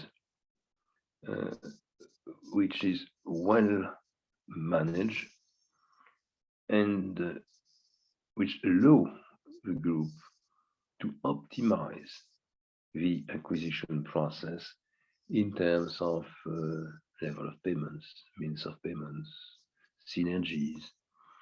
And this is also what we will see in one of the next cases in terms of integration. Because when you have experience in acquisition, disinvestment, merger, one of the elements you need is to be very good, to have good knowledge, expertise in restructuration. You need to do it properly, efficiently, in a very short period of time. And this is what they have acquired. So that means the Chinese strategy, the experience in large number of acquisition and disinvestment have made them kind of expert in these operations, and probably particularly, in the financial engineering product and also in the restructuration process after the operation itself. Before perhaps moving to the crisis, a few words also on the management. One of the problems of groups like this one, which was created by one person, which stand up to 1996, from 30 years, is that it is difficult to find a second and a third one. And the second one, as you remember probably in one of my initial slides, was his son from 1996 to 2014. And in 2013 was a third one, Mr. Faber. And he was, the CEO at the time of the acceleration of this agenda of acquisition, disinvestment, new strategy, new criteria, carbon measures in new accounts, and so on. But one of the you have to look very carefully to the situation. One of the consequences is that the financial situation of the group was not, let's say, so good starting in 2018. 19 wasn't good at all also. And of course, 20 was not good. And it is probably in part because of these changes in strategy, communication, image of the group, restructuration, new teams, and so on. It takes time to be in line again with the growth rates which are usual. which had been sold to the shareholders, to the growth rates they have been accustomed to. And for the last, I would say, 4 years, they didn't find what they wanted. The consequence was that at the beginning of this year, in the spring, the board decided to have a new CEO. And the third CEO was fired. And 2 months later, a new one with a great experience in the chocolate industry in Switzerland was nominated. So a new CEO and a new team, many members of the board are in charge, part of the managing team also, to go further into this strategy and this communication policy and this new integration of the social environment, ethics, governance criteria. The idea is that when you want to do that in a group which is diversified as this one, originally you need to be good, very good in acquisition, but it was the case. Good in communication, not sure it was really the case. And you need also financial engineering, which is necessary to go for the different steps of change. Not sure it was really the case in the last few years. So at the end, it's more question mark than anything else on that group. But I wanted to share with you all these dimensions. I'm nearly at the end of my slide here. After that, one of the questions you can raise also, in a group like this one, from time to time, a group is faced to crisis. We studied one crisis, 73 to 80. But 73 to 80 was a very classical, I would say, crisis. And you see the main element here, impact of the oil price, growth, new technology in the flat glass industry, restructuration of flat glass factories, return impact, and financial policy adapted with the multiple option facility used. We went through that. Second, there was an emerging country, several emerging country crises. And this is quite interesting, when you go in very different country and you don't understand very well the culture or governance of countries, very often at a point in time you get difficulties. And this is a risk, this is a business risk. In Morocco, 6 years ago, there was an association of consumers backed by the unions, and they thought that the dairy products sold by Danone, which was about 1/3 of the market, were too high. And they made a campaign, communication campaign, in order the customers don't buy any more their products. And they were strong enough, to obtain, a change in the price structure of the product by the company. So you understand we can be confronted to that kind of crisis where consumers are organized and are powerful. Second, you can have a fight with local producers. This was the case with the biscuits industry in India. In India, there was a joint venture. And at a point in time, with probably an agreement with local authorities, the partner in the joint venture, became a competitor. It means he created new factories independently from the company, a joint venture, and it became a competitor. Of course, that was a big problem of behavior. So sometimes you find that kind of situation, and this was a real crisis on the biscuit market in India. And at the end, BSN Danone decided to sell in 2006 the Indian biscuit subsidiary to this partner.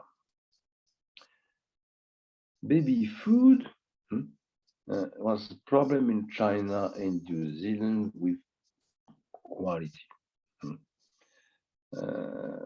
In fact, part of the baby food sold in China is produced in New Zealand, and Chinese authorities at a point in time said there is a problem of quality, and they cancelled all the contracts.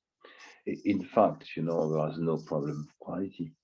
It was a problem again of competition. They wanted to facilitate the growth of a local producer. So you find that kind of risk. You are confronted to crisis. Can be marginal in some cases. It's much more important in some others because the market is large and the consequences of cash flow is important. And you have a COVID crisis. And if I look to the present pillar of the group, the most important consequence was completely unexpected. It was on the water bottle sales. Because about 50% of all the bottles of water produced by the group are sold in restaurants. And of course, in many countries, restaurants were closed, shut down for a month. So the volume of sales decreased, and more the margins of bottles sold in the restaurants is much higher than the margins of bottles sold in the supermarkets. So it was about 50% of the number of bottles sold, and it was about 2/3 of the margins. So there was consequences of the Danone group as a whole on the net earnings and at the end of the share price. And if you have a look to the share price today and you compare the share price of the group to the share price just before the beginning of the crisis, it means in February here in Europe, in February 2020, there's a decrease of about 20%. And in the meantime, the stock markets went up in average by something by 1/3. So, unexpected problem, unexpected crisis could have important consequences on the sales, margins, net earnings, and at the end of the share price and the capacity, for example, to issue new equity and to finance new investment, new project. So this was for slide number 9. Yeah, let's move to slide number 10. There's slide number 10 here. So the slide number 10 I already went through and made some comments a few minutes ago. It was just to show you that progressively we move from a stable structure at the same time in the shareholder, the original families, with French banks, and at the level of management, one CEO for 50 years, to something which is moving quicker, which is more complex, the shareholder structure, more international, different kind of investors with different horizons, different goals, different return risk couple. And at the end, with a few months ago, third CEO just fired, and a new one from outside the group. which was chosen by the board and nominated. So, management and shareholders are not the same as they were 20, 30, 40 years ago. It's less stable, it's more volatile. The power of a CEO is based on a kind of consensus between very different shareholders. And the strategy, is controlled by this shareholders group, and as the acceleration of integration of all these criteria, like governance, ethics, environment, and so on, has been accelerated by the change in the structure of a shareholders group, which is also in terms of M&A, which is our topic, more and more modification of the strategy, more and more disinvestment, more and more new acquisition. And that means at the end, the instability, which has been growing, is kind of a set for the expertise in M&A, because the number of operations has increased, because different kinds of operations were done in France, in Europe, and all over the world, and in new branches of the food industry.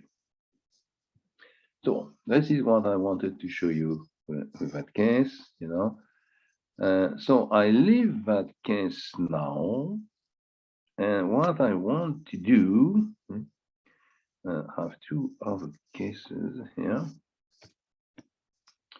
And what to do here is to show you two cases successively, which are partly connected, and after that I will move to something which is completely different, I will move to the banking sector. And what I want to do now is to start with the what I call the Nabisco case. So let's say I start again to be sure you see the Nabisco case, which is called acquisition and incorporation of Nabisco's European subsidiaries in BSN Danone. So you probably see that, I hope. I hope you see this. Yes, here they are. Here they are. So I hope you see my new slide. If you don't, I'll start again. Nabisco in English. Partager. That's it.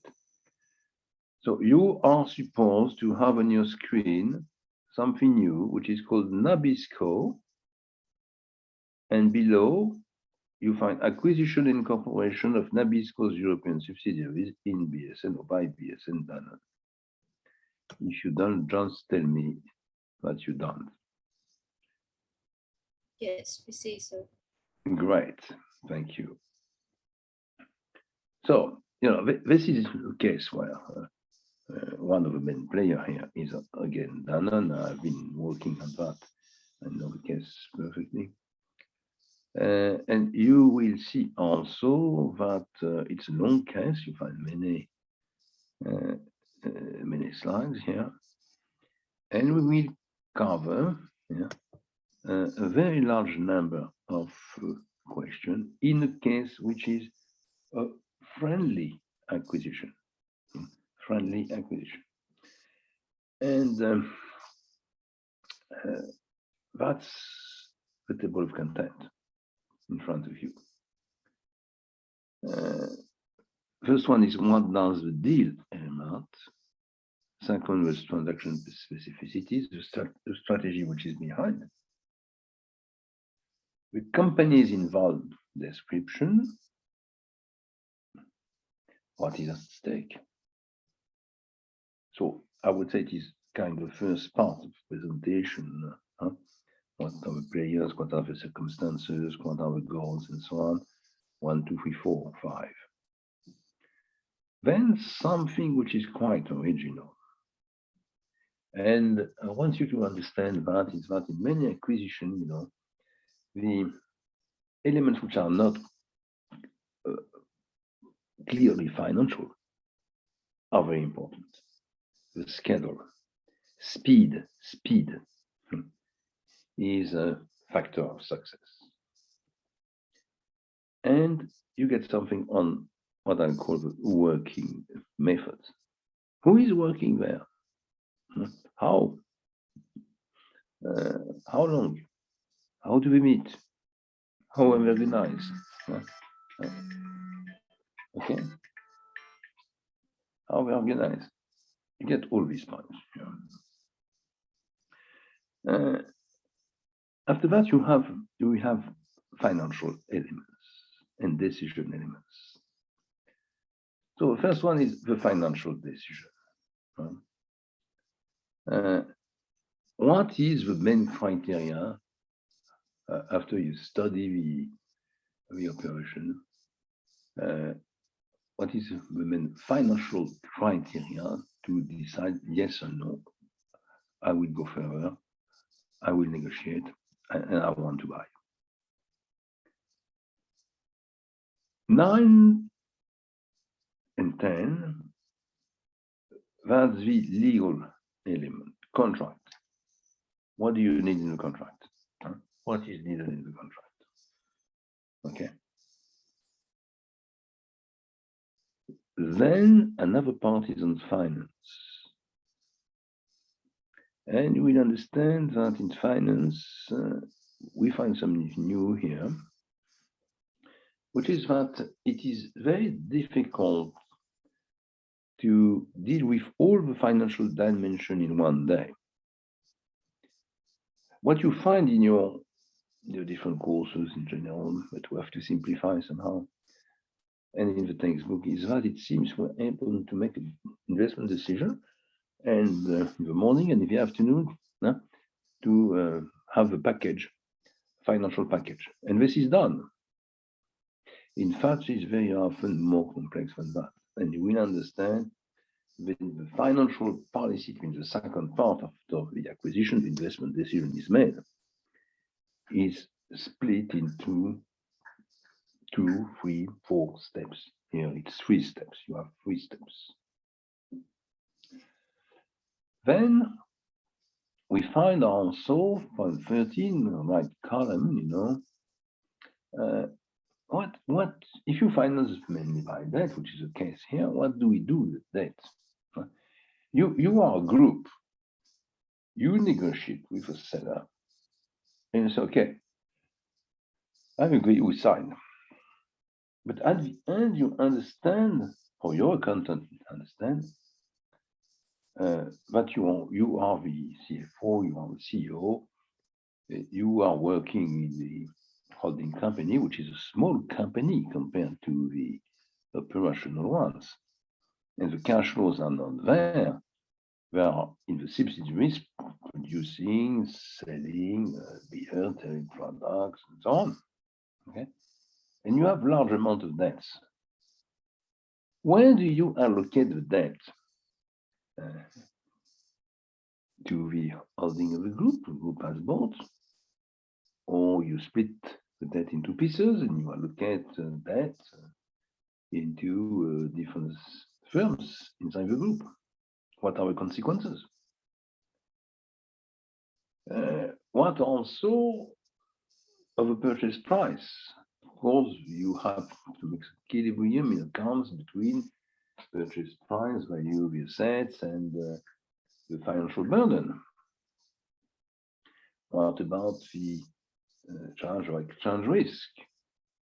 It's a dollar-euro risk. Yeah. You have a problem with goodwill also, which is very central in acquisitions. And when you have done with all these elements of integration, financial and accounting integration of a deal, you have to go through post-closing transactions.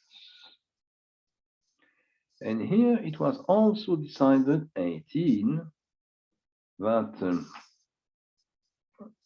the company, BSN has bought 5 firms, but they don't need the 5 firms. Their core business, which has been reduced progressively, is a core business with only 3 over 5. So they decided to resell part of what they had acquired. And this is what we call the transaction with PepsiCo, because PepsiCo bought back, and you will see in what conditions this divestment can be done. 1920, you have a financial package after the resale, the fiscal optimization. What about fiscal optimization as soon as you are a bit international? And also the impact on the value of a share, 21, 22. The impact on the balance sheet, 23. And the final result, it means you understand that even if you are quite good in acquisition divestment management, 7 months after, your final result, taking into account the consequences of a deal, is not exactly what was expected at the time of a deal negotiation. And last, you will find a few slides, 3 slides exactly, on how to be organized, what to do before the negotiation, what are the problems when you have a difficult negotiation, what kind of expertise do you need, only very technical in finance, not something different. And you will see that in tough negotiation, you need human resource manager, you need even coach to motivate and to stabilize the teams in charge of the negotiation, which means acquisition is mainly finance and strategy, but it is also accounting, it is also human resources, it is also psychology, it is also taxes, it is also financial group management, which is not exactly, firm financial firm management. So this is what I want to go through in this case, and I will start here with a few very simple slides, which clarify the situation. I want to move from my slide number 2. And I want to be here. Yeah, this is slide number 3. You are, of course, each economic sector has its specificity. And in the food industry, if you want to grow, to get sufficient cash flows, and if you have also made choices in terms of what are underlined, it means social goals, ethics, governance, environment, and so on. You have to summarize this in a vision, and this is the vision, and this is much more clear for everyone when there is a vision. And the vision here is to be number 1 or number 2 on the market, because when you are number 1 and number 2 in the market, you are more freedom on the prices and on the margins. The others will fix their price and of course their margin according to your own decision. So it was decided very early in the group that the group wanted to be number 1 and number 2 on each market when it was settled. It means on each couple between a segment of the market, for example, the biscuits or water supply product, and a market, for example, France, England, Germany, or another one. And you need also significant market share. Significant market share, because when you are on one of these segments in the country, you have fixed cost. And fixed costs can be amortized only if you have a significant market share, which should be very large in case of a small country, can be smaller in a country like the US, for example. But you need also to be, if it is possible, on fast growing segment, because for one very easy reason to understand, when you are on a fast growing segment, generally competition is limited. It means market demand is high, you have to provide the product, and the final price is not really a criteria. When the growth is lower, it's more difficult, and you have to be very careful to maintain your margins. So fast-growing segments, and even inside the biscuits industry, for example, the dairy products, you have small segments inside which are growing more, and you have to concentrate on growth.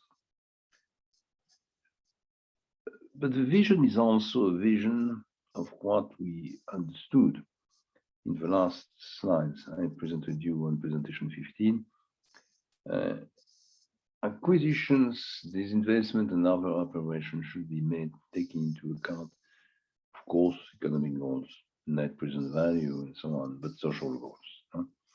Economic goals, social goals, as I explained, I don't spend more time here, should be taken into account. So you should be number one and number two with a significant market share on the fast-growing segments with both economic and social goals. This is a larger criteria than the NPV to analyze a new potential acquisition. Here, you will have a case with transaction which is made in haste. It means very quickly, speed. This is very important. I will underline that several times. And this will be made with flexibility problem. We already met the problem of flexibility, which is clearly connected to debt equity ratio. The capacity to finance any potential projects of acquisition, joint venture, or anything else, whatever it is, you have to prepare that. That means if you are successful in doing that, you are flexible. So flexibility, in fact, has a value. Flexibility has a value. And it is one condition to feel to be flexible if you want to succeed in acquisitions.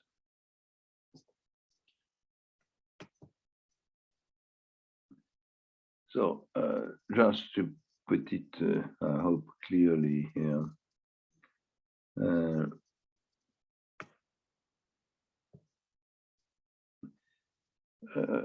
we are in the cookie business and business is biscuits.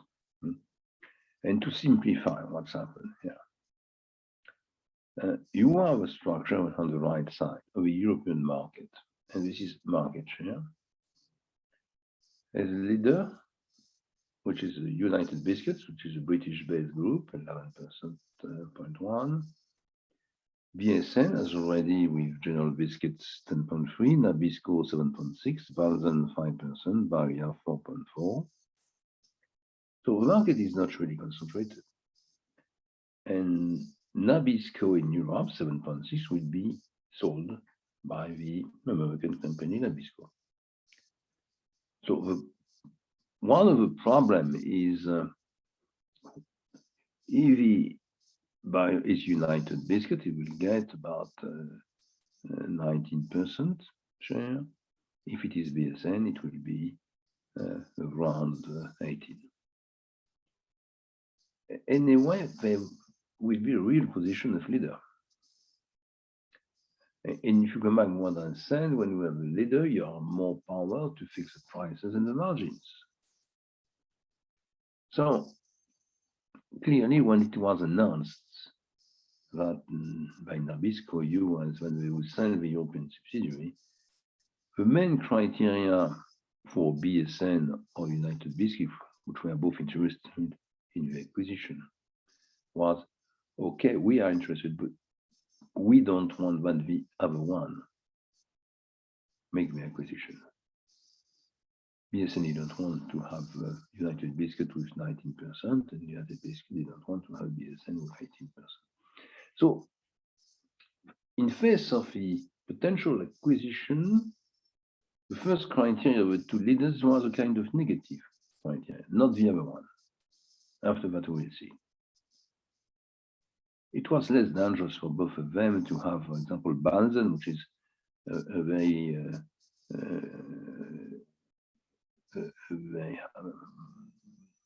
German group, high return, probably the best managed of these players. Yeah.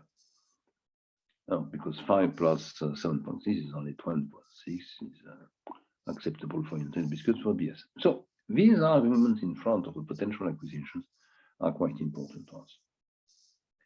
Second, if you move to the other table on the left here, you understand that we are in the cookie business, but we have two categories of salty business, cookie business. Perhaps you are very good, in the management of biscuits, sweet and salty. Okay, you have two segments. But anyway, let's put it simply here. Have a look to the total market share in each country. In France, BSN was already with 30%, 30.8 exactly. Nabisco 13.6, and the total was 44.4. 44.4 if BSN is at the end of the process the buyer. That means the question here is for BSN to acquire a dominant position on the French market. Italy. BSN is very small player, 0.8, nearly nothing at the time. Small subsidiary of General Biscuits. Nabisco was about 10%, total 10.8.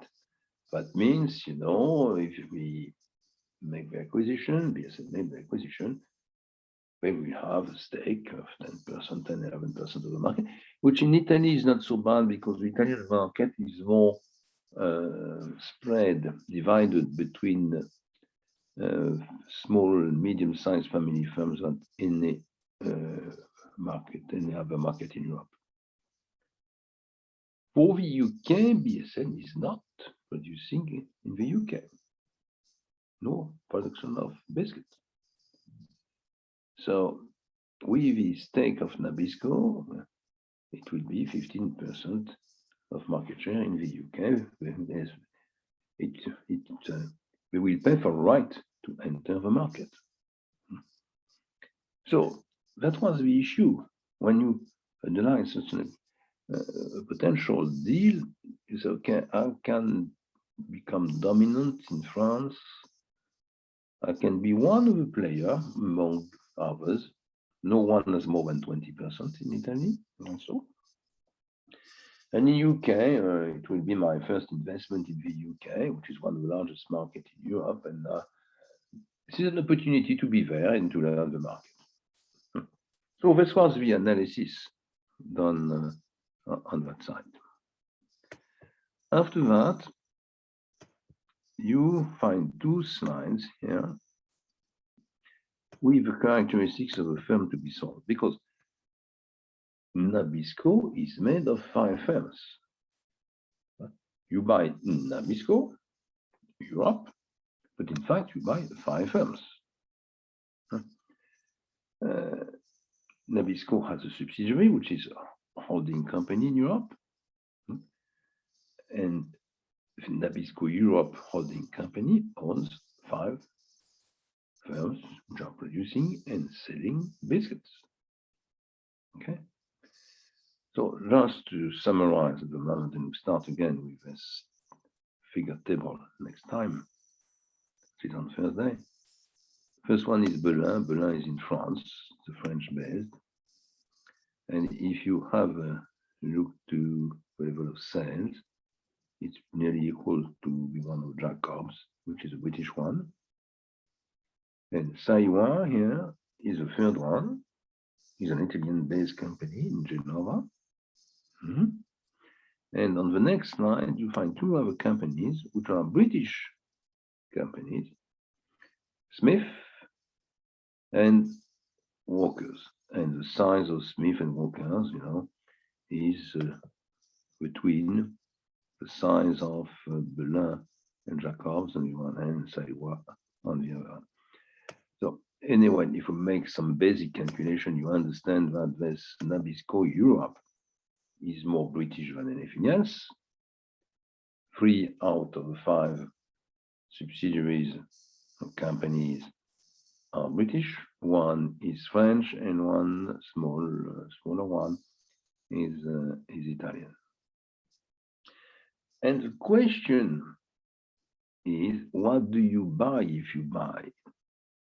If you make the acquisition, what do you buy? Biscuits is a very, at the same time, traditional but simple industry.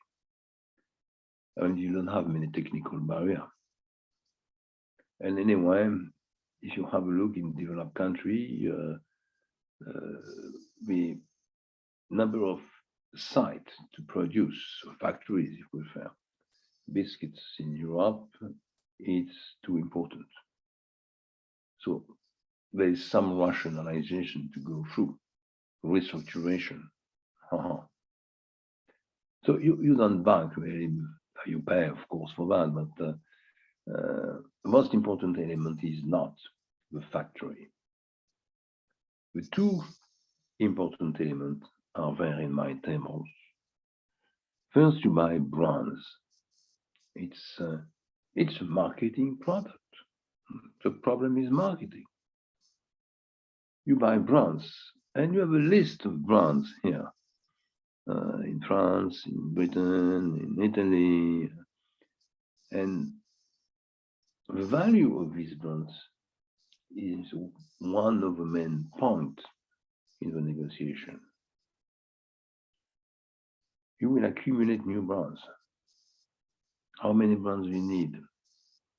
Do you have to keep all these brands? Do they have a value for you? Are you going to reduce your portfolio of brands later?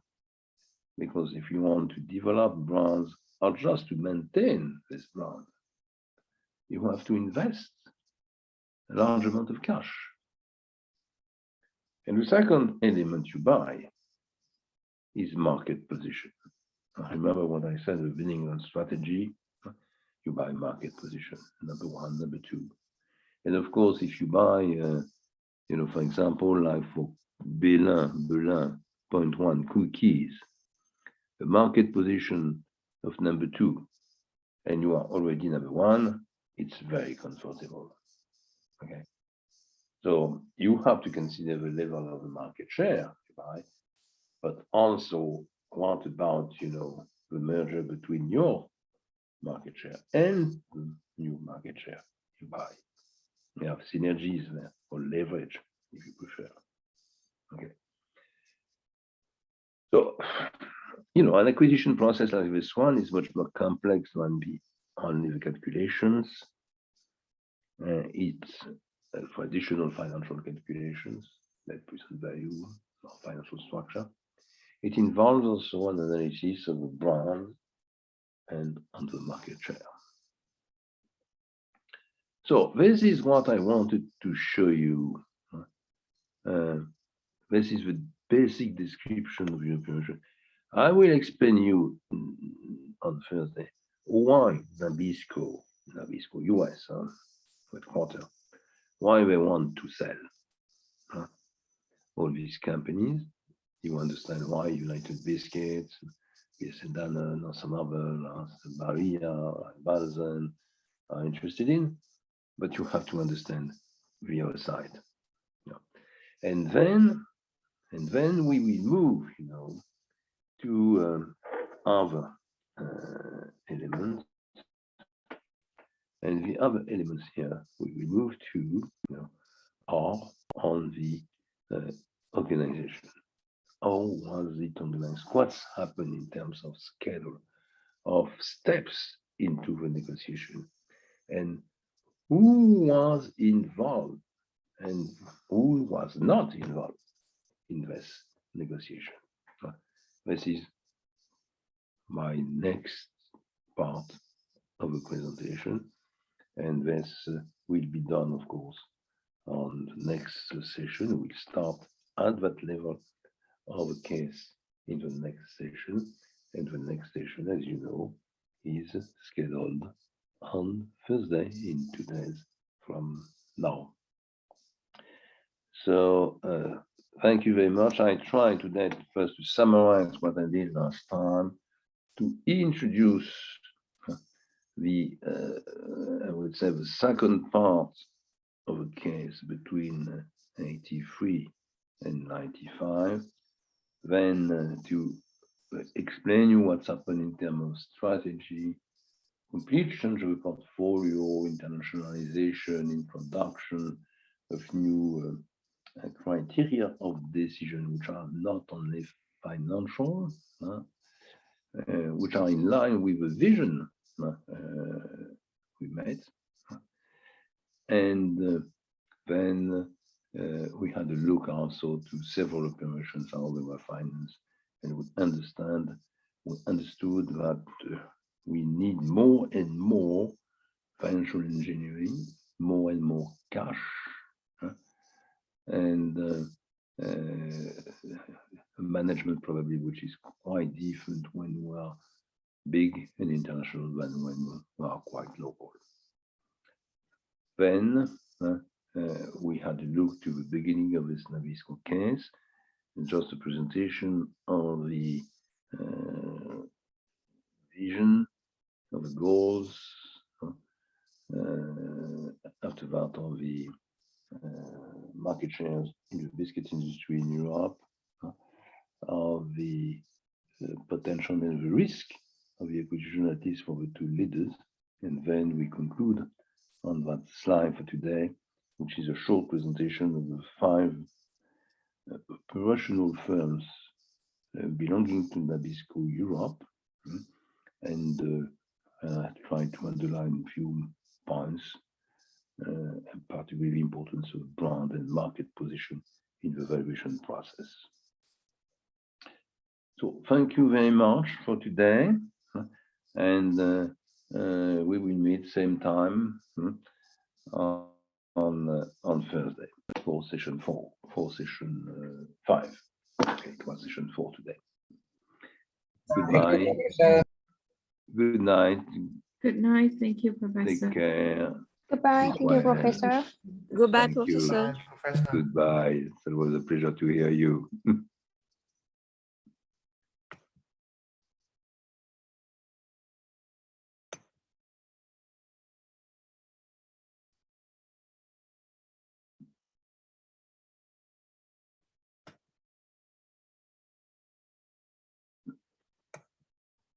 Something,